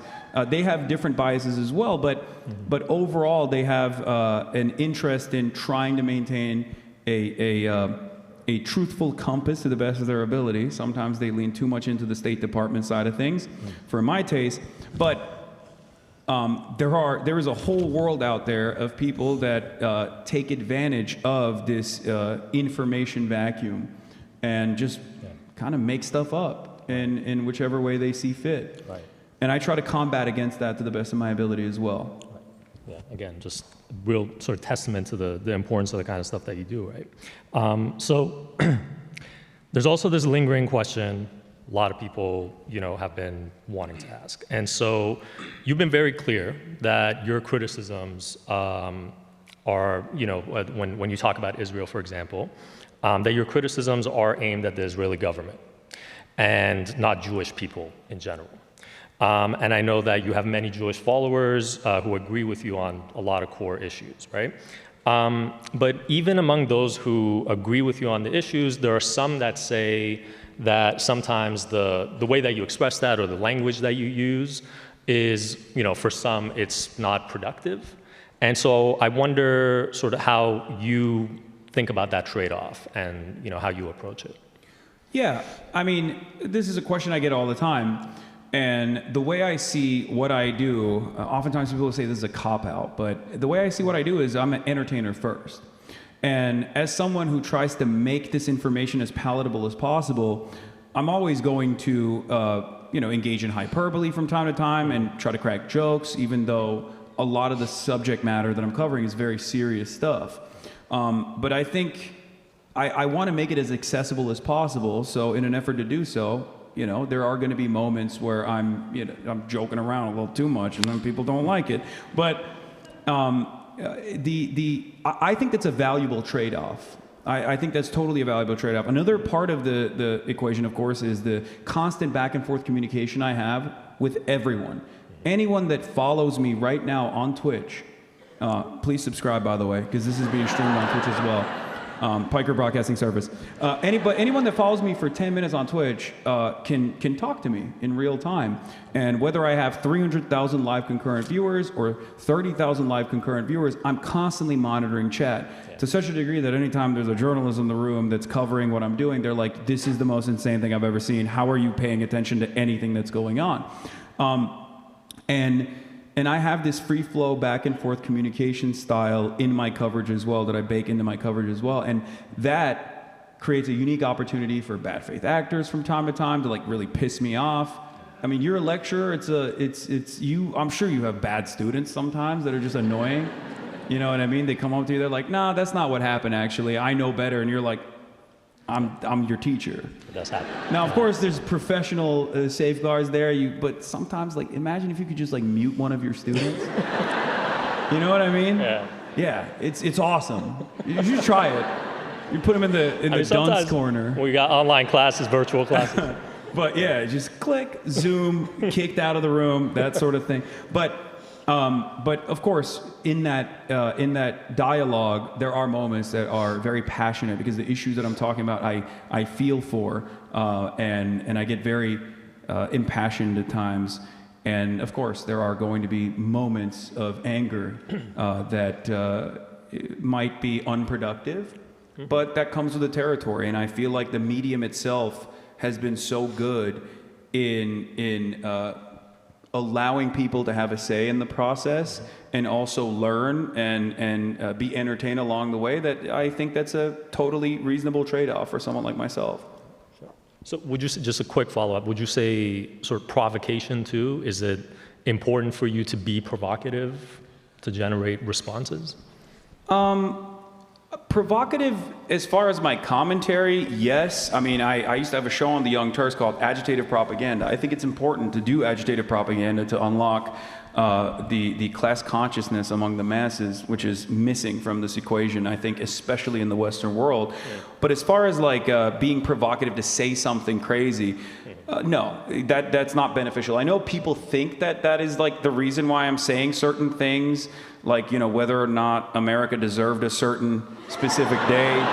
But no, that's just coming out of me sometimes when I'm just really angry. But you know what's interesting is, in my experience, what I've found is that other people also share that same resentment. Other people also share that same anger. So when I'm yelling at like a transphobic person, for example, I don't even know if I should say what I yell at them, but or like a white supremacist racist, or someone who's, you know, denying the genocide in Gaza. Sometimes there are moments where I lose a little bit of control, and you know, then I get a 7-day ban. It is what it is. Yeah. But that's not deliberate. There's no like, if I had the option to not have those moments, I would choose not to have those moments for sure. Well, so I mean, since you just mentioned Gaza, and so on Palestine, I have this question, which is, in his book, One Day Everyone Will Have Always Been Against This, Omar El-Akkad powerfully articulated this idea that with regard to the atrocities that have been suffered by the innocent in Palestine, this is how he puts it. One day, things will change. It is not so hard to believe, even during the worst of things, that courage is more potent than contagion, that there are more invested in solidarity than in annihilation, that just as it has always been possible to look away, it is possible to stop looking away. So how do you align yourself in relation to what Omar expresses there? And do you agree with his position? And is this why you have been so vocal about Palestine and about Palestinians? Yeah, absolutely. So I think people are good people in general. I think everyone is a kind person, but they are sometimes deluded or sometimes propagandized against certain positions and are made fearful of alternative visions of a better future. So I try to remind myself of that all the time, that everyone is, at the end of the day, a victim of social conditioning. And that definitely guides my first principles. It guides my commentary quite a bit. I've been an anti-Zionist, an avowed anti-Zionist, for the last 12, 13 years of my professional media career. And there was a time... See, it shouldn't even receive claps, really, because this is the most normal position. And I know it's shared by every single person in here, except for some plants maybe in the audience. But that is just, it's a humanitarian position. It's born out of being anti-genocide, anti-fascist, anti-apartheid. It's what I've learned. And I think that a lot of people have that a lot of people's starting point is that, and then they work their way away from that with tremendous amounts of social conditioning. So I think it's actually much more difficult to make people turn a blind eye to these atrocities. And there's been a tremendous amount of success in bringing people back to that position of empathy, to that humanitarian perspective. And it's only because of the bravery exhibited by the Palestinians that were even in their final moments, showing exactly what Israel was doing.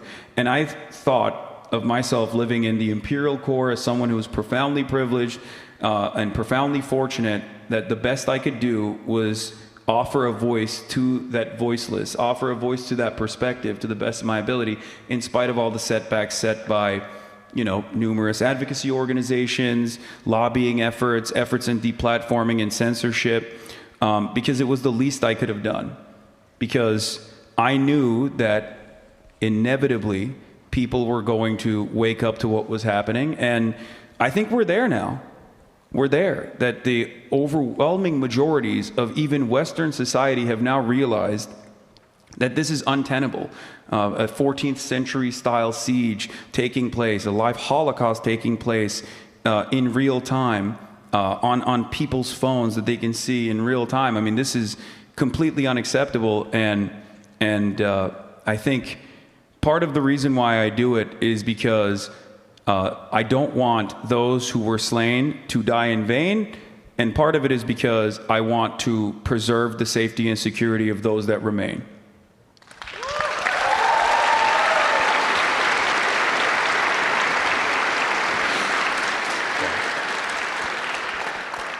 So well said. Appreciate you speaking to that. So, I mean, we want to get to the, a lot of the core issues, and I think some of these were things that you addressed already in the introduction that you gave.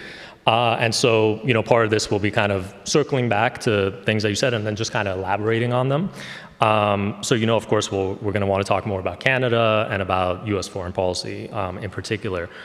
So, again, you already spoke about this briefly, but when it comes to the views on Canada and the current government and the direction under Mark Carney. Mark Carney has openly expressed a desire to shift away from the U.S. toward China and other nations.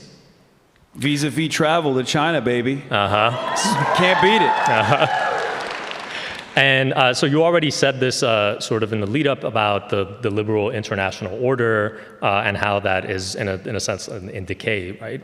And so Stephen Walt of Harvard Kennedy School, he saw this, Mark Carney's sort of fairly recent comments as an example of a significant moment of rupture in the whole liberal international order, right? And you also said in January, and again, kind of just repeated it here, that liberalism is essentially falling apart. So, the question is, for you to sort of elaborate on that, to elaborate on your perspective, again, why you think that is the case, and especially why Canada and the Canadian government's recent position is a good sort of indicator of that. Yeah, I mean, first of all, I hope that Mark Carney follows through on that promise, and it's not simply empty posturing, and he's simply saying that so that he can cut a better deal with Donald Trump at the end of the day. Because it is a matter of life and death. It's always been a matter of life and death for those in the global south, because the liberal international order, the New World design post-World War II, was very quickly and very effectively developed as a way to whip up support against this new front in the Cold War, against communism, against socialism. And that was a dual polar world back then. And it's obvious that in the aftermath of the dissolution of the USSR, it was a unipolar world. It was the American hegemony. And since the 90s, I attribute a lot of the accelerated demise of Western liberal capitalist countries to the lack of competition. lack of ideological competition.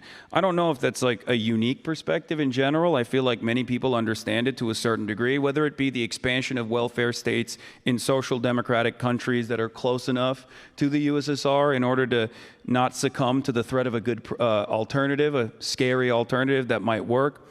But I think the accelerated Thatcherite, Reaganite ideology of neoliberalism, what some people call late-stage capitalism, happened because of that lack of competition. And basically, I'm saying is that capitalists are victims of their own success. They Sigma grindset it too hard, and now they have endless appetite for profits to the best of their ability, and for that reason, they have been dominating the most malleable aspect of production, which is labor. First, they went out and sought out markets that had cheaper alternatives for labor, and then they decided to continue dominating their own domestic labor force to the best of their ability. So I think what I'm trying to get at in this long-winded answer is that this design was never beneficial for many countries in the periphery. It actually meant endless militarism, instability, puppet states that were established, and complete domination and bloodshed, sanctions at times. And now, I think Europe and Canada are getting a little bit of that same taste as well, in ways that they never thought, perhaps due to Western chauvinism, never thought that they would experience. So I hope that it's, like I said, not empty promises from Mark Carney, but a real testament, a real commitment to making sure that we find a more peaceful path forward for every single party involved, and not just an opportunity for middle powers to basically secure better trade negotiations and continue business as usual politics.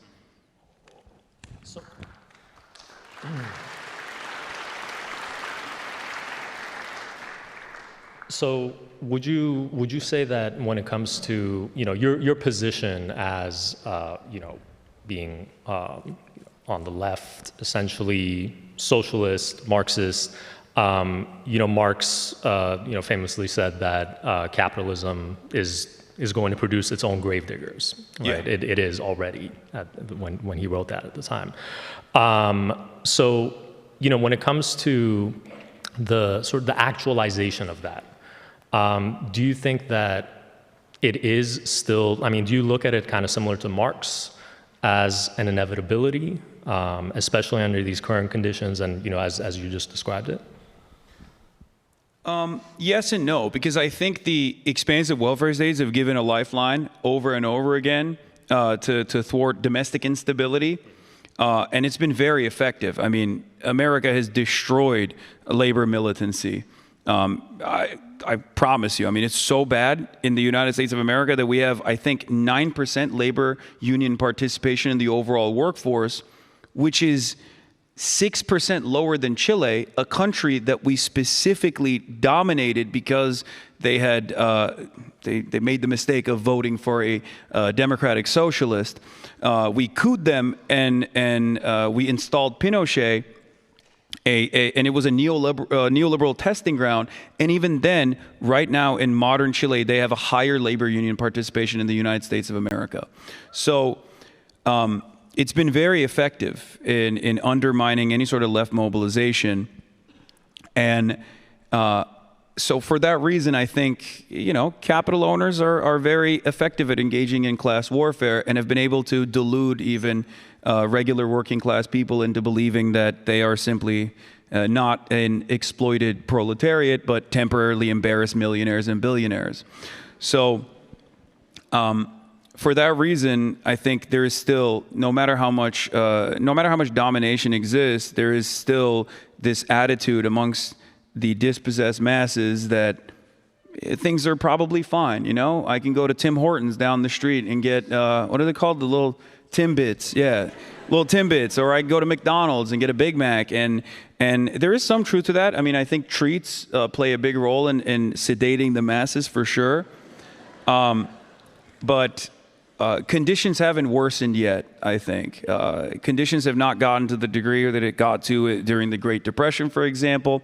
But it does worry me that the right-wing forces internationally are aware of the collapse of the previous order, and they're trying to get ahead of it to the best of their ability by organizing in a fascist direction as fast as possible. And I mean, we've been seeing that in parts of Latin America, right? And so, I mean, this is a good sort of pivot to this question. And since you just mentioned Chile, right? So the U.S., of course, has had a long history of intervention in Latin America. Anybody who studies this and knows about it, we know it has a long history. Guatemala in 1954, Chile in 1973, as you said, Nicaragua from 1981 onward, and just like the list goes on, right? There's almost no country in Latin America that has not been touched by U.S. military intervention. There is, though, in the case of Venezuela recently, there seems to be something really different in some ways, right? Because a lot of those interventions, that's like the ones in the 20th century, they tended to happen largely through, covert operations, the CIA, and forms of subterfuge, and it was often sort of like, it wasn't out in the open. But what we just saw in Venezuela just over a month ago, right? And again, you already spoke to this. Just the way that the U.S. operated in that situation, and Trump's like very brutal kind of bluntness about why they were doing it, literally coming out and saying we were going in for the oil, there's something sort of different in a sense, right? In how the U.S. is conducting itself abroad, and again, especially in Latin America. So, you've spoken about this issue, I know, at length. And you've addressed it many times, and not to mention on the importance of Cuba and what's been going on there, this horrible sort of the embargo and the blockade and the effects that's having. What do you think these cases of, the recent case of Venezuela, and then also what is going on in Cuba, what do you think this says about how U.S. foreign policy operates nowadays? I mean, it's vulgar imperialism. I mean, in some ways, it's out in the open, and the brazen ways in which Trump operates, saying the quiet part out loud, I guess makes my job a little bit easier. And that's a weird thing to say, because like these are things that I've talked about for years. American imperialism didn't happen overnight. It didn't start with Donald Trump. Donald Trump has basically brought it to the forefront, and doesn't try to hide it under some kind of liberal international order patina that previous iterations of American governance has done, whether it be George W. Bush going out with Colin Powell and lying to the entirety of the United Nations, and at least like presenting a reason as to why military intervention is a necessity, and utilizing the mainstream resources, mainstream media in an effort to justify what came after. Trump is not doing that. He's just saying, look, I'm going to Venezuela. They got oil. I'm going to take it. And there's nothing you can do about it. Sometimes he tries, it'll be like, oh yeah, they are narco traffickers. And then they drop that immediately. And they're like, no, actually, just kidding. They're not narco traffickers. I was just playing. I just wanted to get the oil. And in a way, I think it's a really tough time to be one of these like NATO Atlanticists, or one of these like liberal analysts that writes for Foreign Policy magazine, because everything that Donald Trump is doing is a play-by-play of what Lenin has interpreted as the necessity for imperialism. And I don't know where we go from here as far as like whether people recognize that as wrong. I try to exhaust the contradictions to the best of my ability to explain to people, like pointing to previous examples of failure with the global war on terror, even though it was very successful for the military-industrial complex, with ballooning contracts. It was great for Halliburton. It was great for development in the region and extraction of natural resources in the region for all of these massive conglomerates. Americans, by and large, didn't experience that economic prosperity, right? The concept of labor aristocracy is valid, it's true. Having said that, Americans never really got to experience the benefits of American empire all that much. So I try to use that to the best of my ability to say, look, what we're doing in Venezuela, what we're trying to do in Cuba, this vulgar imperialism is not even beneficial for you. So we must organize against it. We must chart a different path forward, one that focuses on international cooperation rather than endless domination. I don't know if that message is being well received by the right. I will say many of them voted for Donald Trump because they thought he was anti-war, or at least that's what they tell me.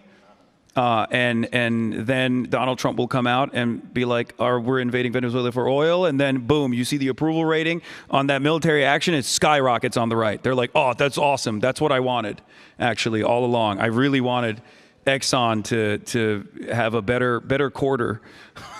That's what I wanted all along. I don't need to pay rent. I don't care about that at all. I forgot about the grocery bill. So not sure what it will do. I think maybe we'll see more and more people self-identify as fascists, or maybe self-identify as whatever the MAGA train looks like, whatever the MAGA movement looks like. And we are kind of seeing that even here in Canada with the Albertan separatist movement. Oh my God, it's just, please don't give Alberta to us.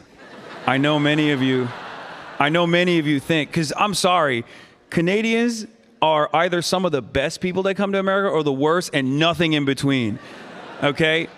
You either, you get like, he's right. Steven Crowder, Stefan Molyneux, half of the New York Times op-ed writers. I think David Brooks, right? He might. Tom McDonald, oh my God. That's what I mean. Ted Cruz. What the hell was that? Yeah, Jordan Peterson. Okay, you guys are dunking on your own country too much. But yeah, there are too many Canadians in America ruining, leaning into American fascism a little too much for my taste. But I forgot where I was going with that. I just, as soon as I start thinking about all these right-wing Canadians, I'm like, build the wall. No, I'm kidding. Not such a bad idea.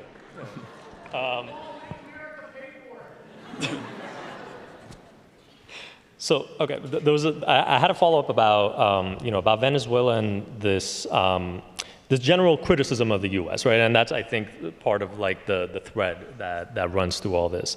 So, you've been, of course, very critical of U.S. actions abroad in general, U.S. foreign policy. And one of the things you also talked about, though, when it, again, as it came to the case of Venezuela, was, they have been facing a very repressive government. As you said, you don't have to necessarily agree with or want somebody like Maduro in power, but you could be critical of what the U.S. has done there, right? So could you maybe say more about and just elaborate on why you focus most of your criticism on the U.S., on its allies, and even sort of like on the West more generally? And what do you think about sort of what happens on the other side in terms of like the fact that there are, a lot of very repressive authoritarian governments? And so on, just that whole question of like liberation and supposedly going into like help these nations that have repressive governments. What are your thoughts on that? What happens on the other side? I don't think America wants to help any of these countries. Let's just get that right out of let's just make that very clear, right? So I think that's a transparent lie. When America says, "Oh, we're coming to help out," just run. Okay, they're not coming to help out at all. They're only there to prop up the Chamber of Commerce and get like the agribusiness sector leaders to run the country, as they've tried to do in Venezuela many times over.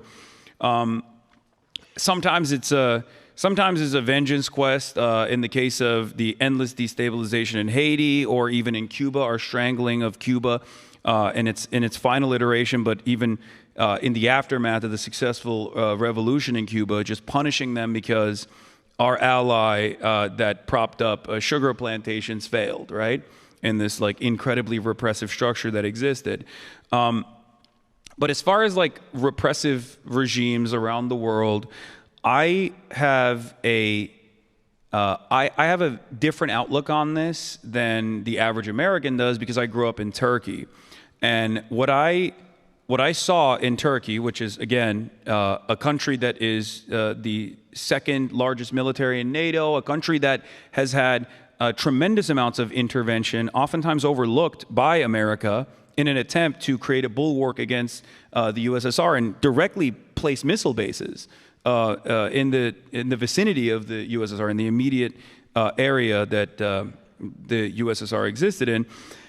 And because of that, our domestic politics has never been the same. There was a complete destruction of all sorts of different revolutionary Kurdish movements, workers' movements in my country, communist movements, socialist movements that were effectively destroyed by ultranationalists, which is a story that has played itself out in virtually every single Western European NATO ally country as well, to varying degrees.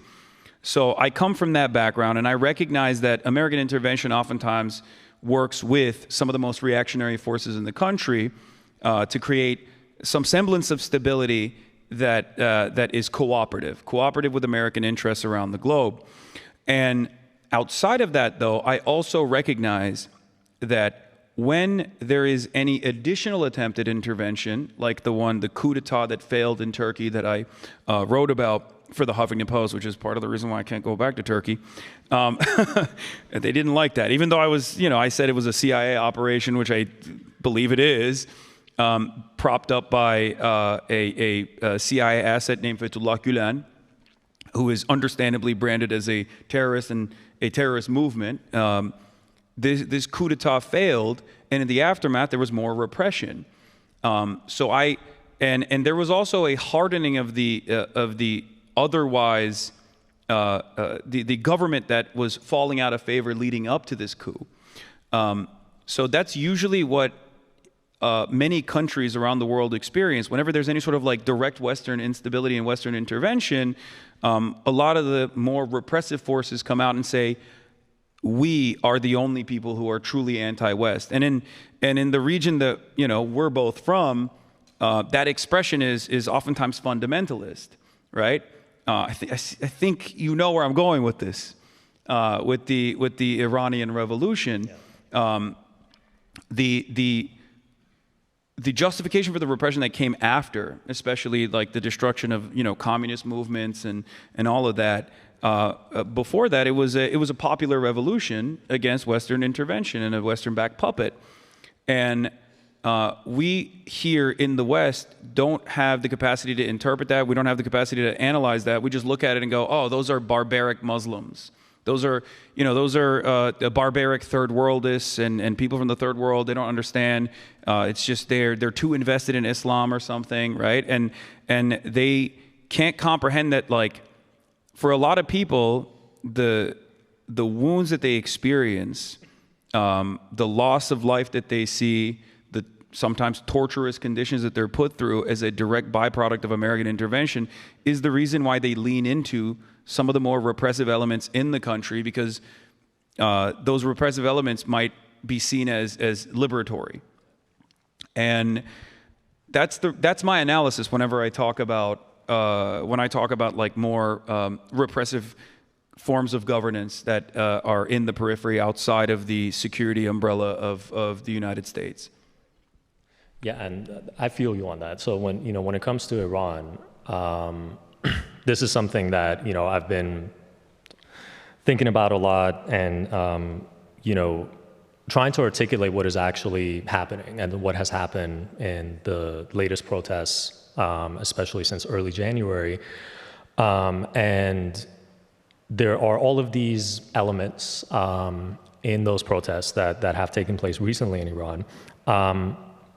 that are, a lot of them are very troubling, right? There's this question of like, to what extent are they organic in terms of like what people in Iran are actually demanding and how much of it is from foreign interference. But there's of course the reality that, a lot of that has been long in the making, right? There have been waves and waves for decades of protest movements within Iran, but again, those have grown organically, right? They are demands that Iranians have been making against their government. And so I'm also of the view, I completely see what you're saying when it comes to that case against foreign intervention.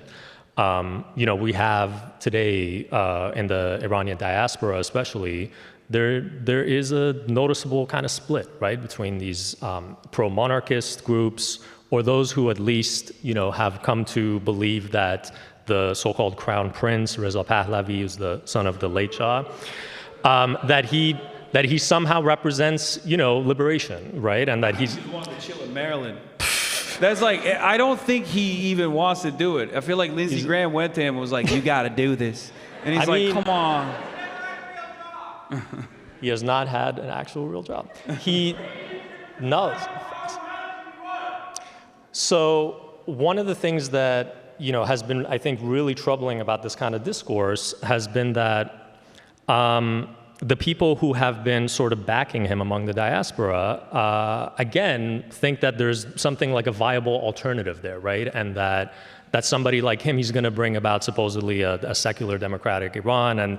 And this gets back to that point about like, on the flip side of it, it's like, if you disagree with that, then you are a terrorist supporter, et cetera, right? And I'm used to it. Yeah. I'm like, whatever, at this point. Socialist-oriented Muslim man, like who would have thought that you get heat? But so again, I feel you on all of that. The question I think that remains in the case of Iran and that I think is really pressing is that because so much of that actual, resistance that is happening within Iran, the organic resistance by the people themselves, there are legitimate claims that people are making, right, in terms of like forms of freedom that they genuinely want to fight for, and they don't necessarily want foreign intervention. And I know this to be the case for a lot of Iranians who are actually inside the country, who I'm always communicating with. And so, what do you think of that when it comes to this question of like legitimate resistance on the part of the people themselves, without foreign intervention, and fighting for a more sort of democratic future, but on the people's own terms?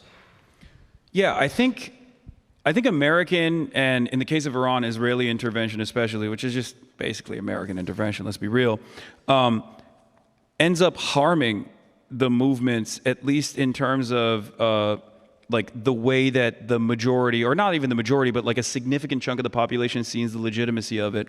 And I feel as though, like, at least in my advocacy, I focus on trying to do my part as an American citizen. Oftentimes my statements fall on deaf ears, but I think the best possible thing we could do, and I know a lot of people will disagree with me on this, is to try and stop starving the Iranian population through the sanctions regime that we have implemented. Because I do believe that Western intervention legitimizes I don't believe it's legitimate what the government is doing, but I do believe that, at least in the eyes of their own,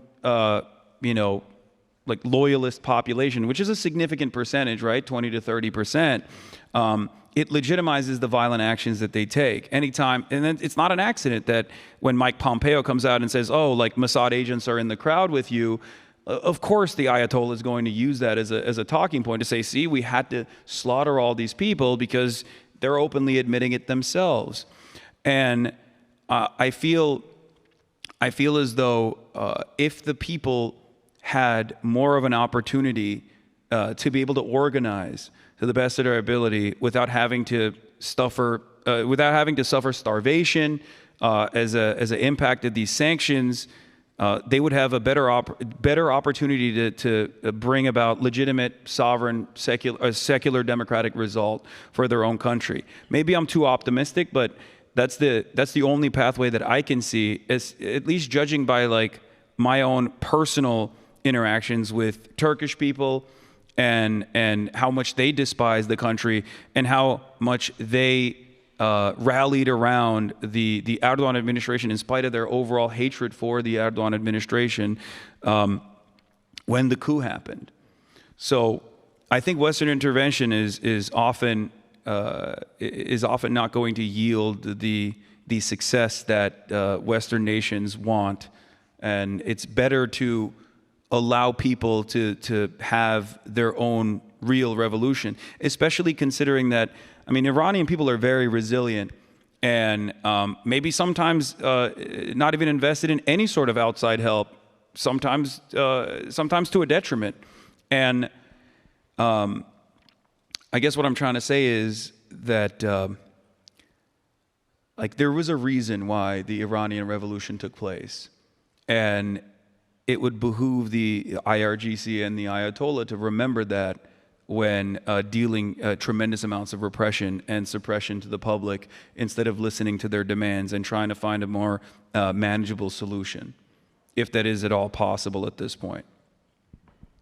Yeah, and you've now that you mentioned this point about revolutionary optimism, and we're going to come back to that point.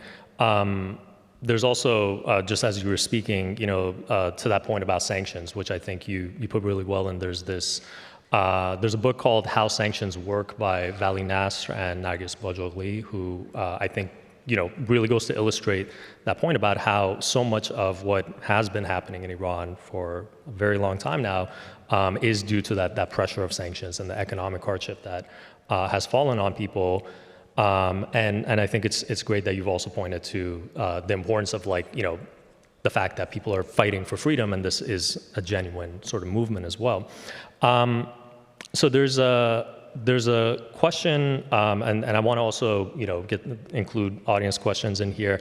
I also have questions from some of my brilliant students at Fordham, and there was this one question from Sophia who asks, this is getting back to on the role of social media, and how speaking about all of these types of issues, including American foreign policy, but also just in terms of political mobilization. This is how the question is framed. So on the role of social media, we're constantly witnessing political crises, violence, and collective mobilizations unfold in real time through our screens, which can create the sensation of hypervisibility and participation. At the same time, and I don't know if you want to speak about what's happening on the far right on certain platforms, but the far right movements continue to grow, right? In part through similar digital platforms. So, what do you think about how we confront this kind of contradiction between digital visibility and the simultaneous strengthening of exclusionary authoritarian politics?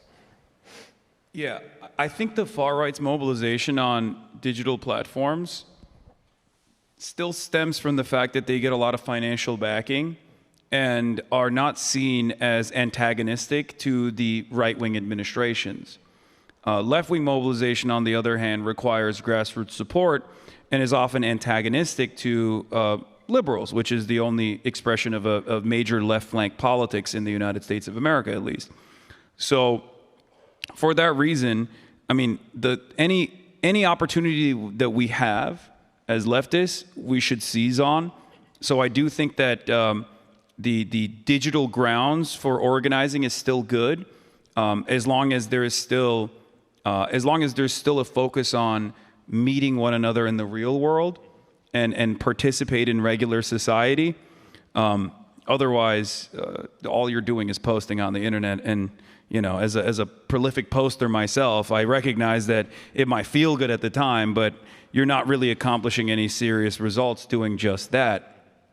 But I think overall, you like I said, you have to take every advantage that you possibly can, and I do think that the digital space has created opportunities to build communities that are sustainable, communities that can be productive. I try to use mine to the best of my ability.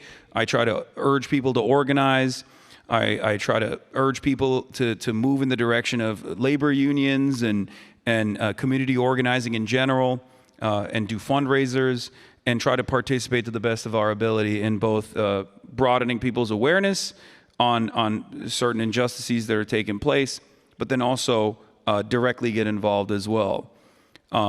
As far as right-wing mobilization goes, I mean, they're somewhat rudderless, they're somewhat directionless, because they are reactionary at the end of the day, and the only way that they organize is at the state level. But that is, from at least my calculations, that's just backed by capital in general. So they're going to do that no matter what. So I say we focus on our own initiatives, and we focus on creating community defense, and hopefully bring back labor militancy to a certain degree.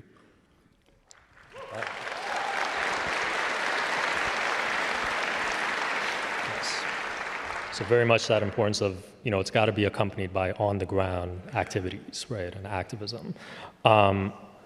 So I'm going to bring in sort of more audience questions as well. As I got one more question for you that's from me. So this is on belonging and in-betweenness, right? And since you also spoke about, being from Turkey and things that you've experienced. So Edward Said, who, I take a lot of inspiration from, he memorably wrote about this experience of exile and sort of being in between and the experience of migration. And this is something that, I think about. I have also recently been venturing into this world of like podcasts as well. And so, I addressed this with one of my colleagues and friends. We have a podcast called Politics in the Exilic City. Just quick plug on that. So you were doing your plug. I'm gonna do my plug too real quick. And it's essentially inspired by this whole sort of this question of like why that is significant, especially for us, for people like us in this day and age. And the way that Said talks about this in relation to his identity as a Palestinian and being displaced from Palestine, he had this experience of course, moving to the U.S. and having this whole academic career there.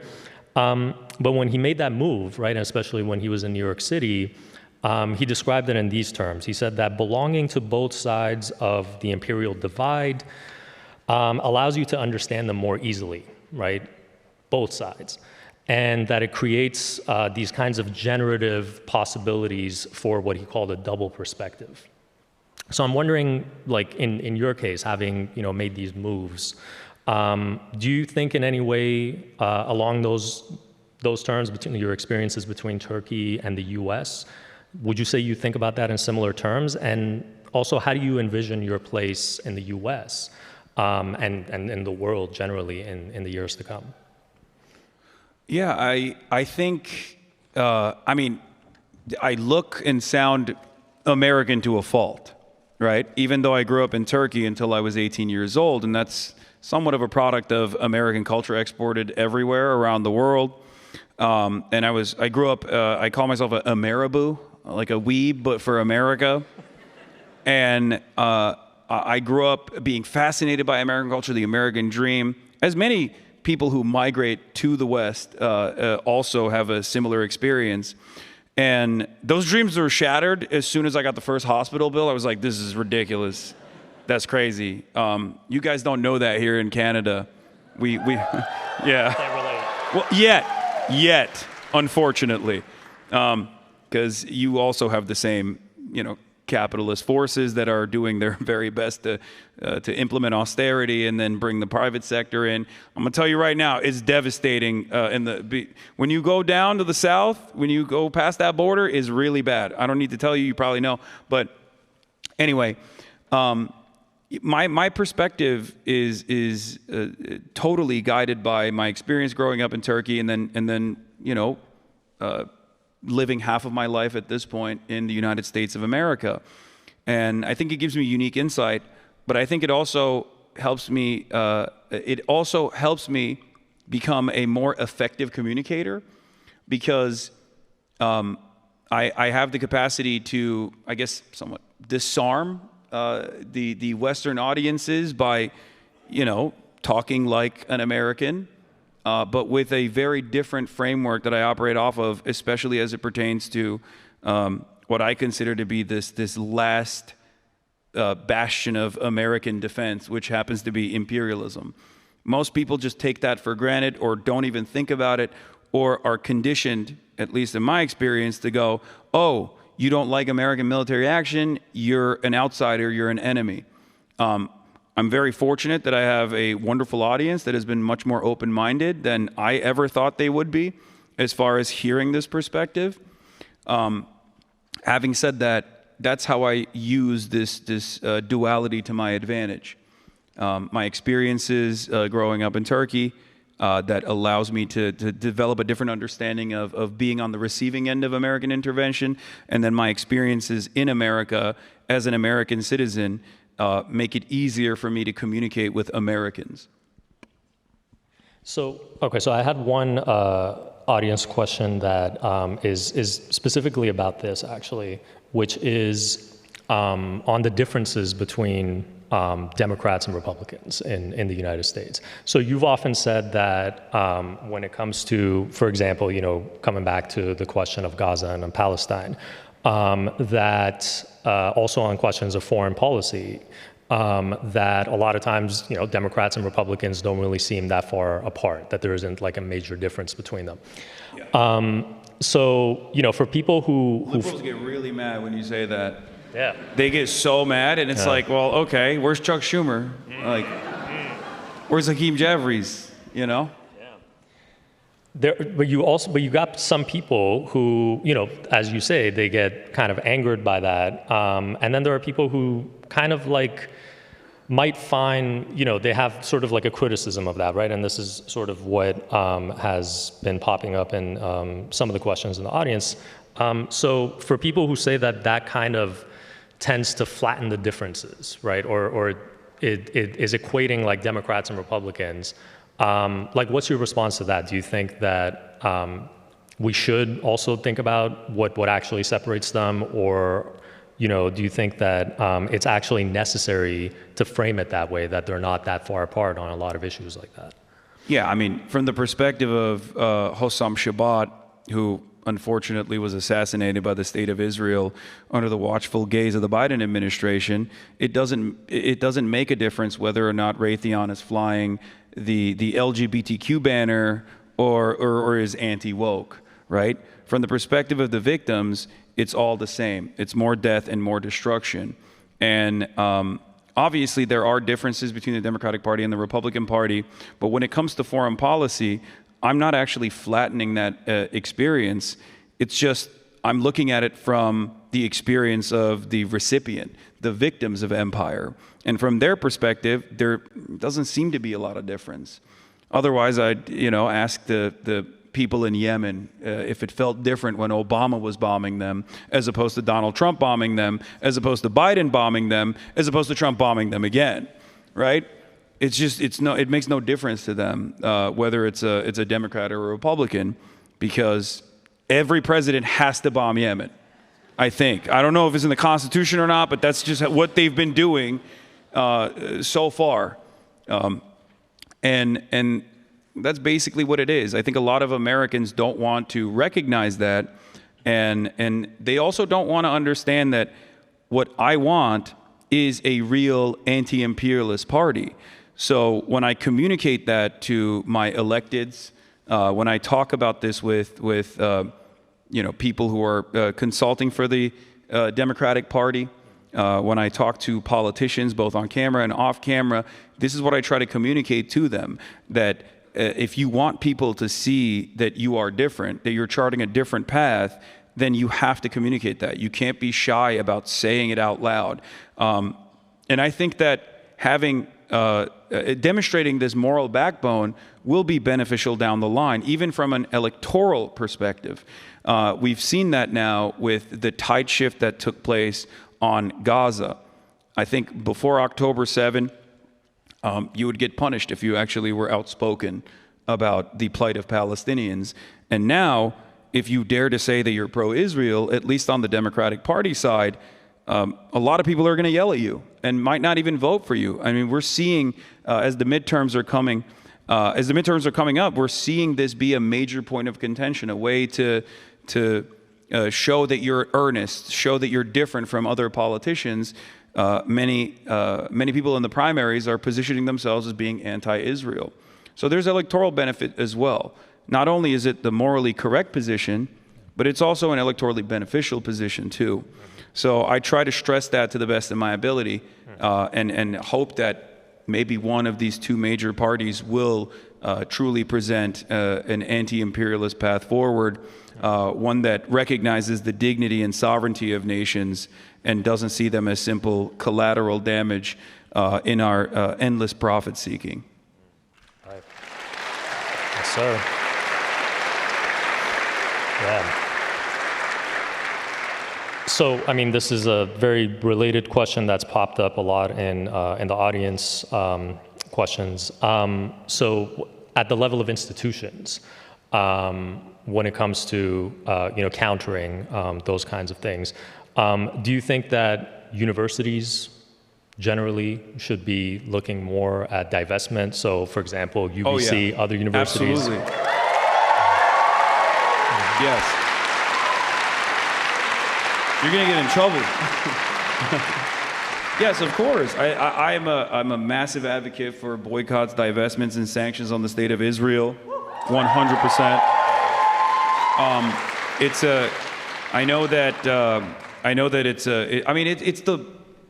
It's the least we could do. And it's been successful in the past. I mean, this is exactly what happened with apartheid South Africa.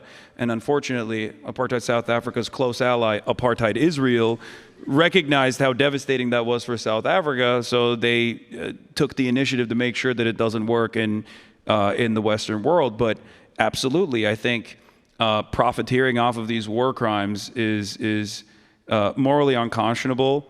And once again, it goes back to the argument that I was presenting earlier. It's the most peaceful solution to sever ties with Israel to the best of our ability, to participate in cultural boycotts, to, at least in the most peaceful ways, punish the state of Israel for engaging in these heinous crimes. If we're really anti-genocide, we have to do that. It's the bare minimum, in my opinion.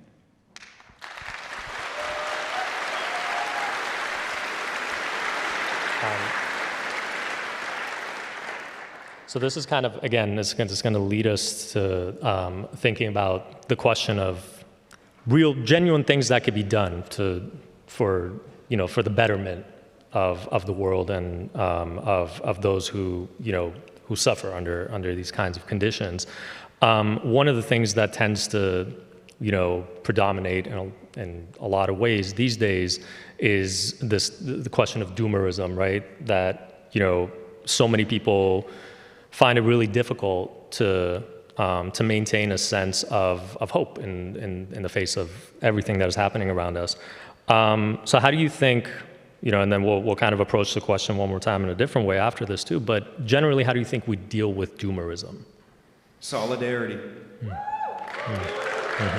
Solidarity is the antidote to the poison of divisiveness. Our capital overlords want us to be fighting one another all the time, neighbor against neighbor, sectarian conflict, ethnicities, all of this stuff. But in my experience, I feel alienated when I'm at home, when I'm in front of a computer.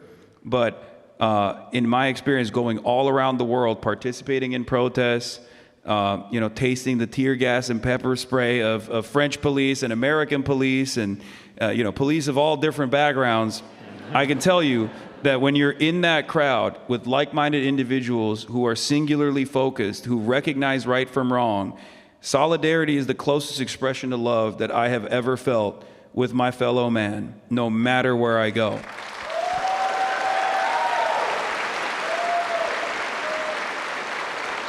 And that's precisely how I maintain revolutionary optimism.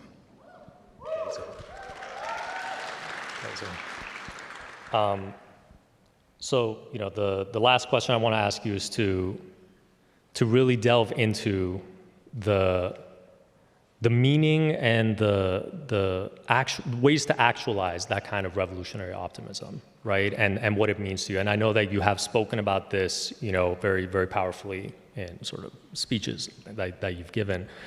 What would you say it looks like? Like, what is, if you had to elaborate finally on this question of revolutionary optimism, what does it mean? What does it look like in the future? I think we have to recognize the small victories that we take and hold on to them, and recognize that in order to build the society, the future that we want to see, the future that we all envision, that is better for everyone around the world, we cannot cast aside small victories, no matter how silly it may seem. It can be converting one of your close loved ones, bringing them back to reality.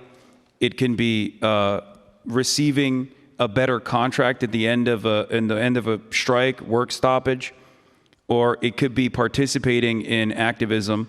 It could be participating in these mass demonstrations and then getting the American government to pull back from occupying your streets like we saw in Minneapolis. It can also sometimes even mean voting for a candidate for the first time that makes you feel like your voice mattered, in spite of all of the odds stacked against Zohran Mamdani in New York City. Both the establishment Democrats and the entirety of the Republican Party came after him, and people went out in the streets, they went out, they protested, they voted for Zohran Mamdani, and now, at the heart of Capitol in New York City, you have a 34-year-old Muslim socialist, anti-Zionist mayor for the first time ever.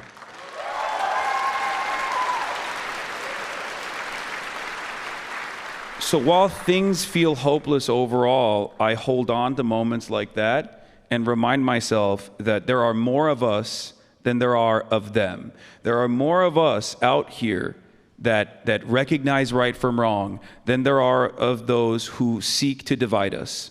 And that is what's important, and that's what helps me maintain my revolutionary optimism. Solidarity forever.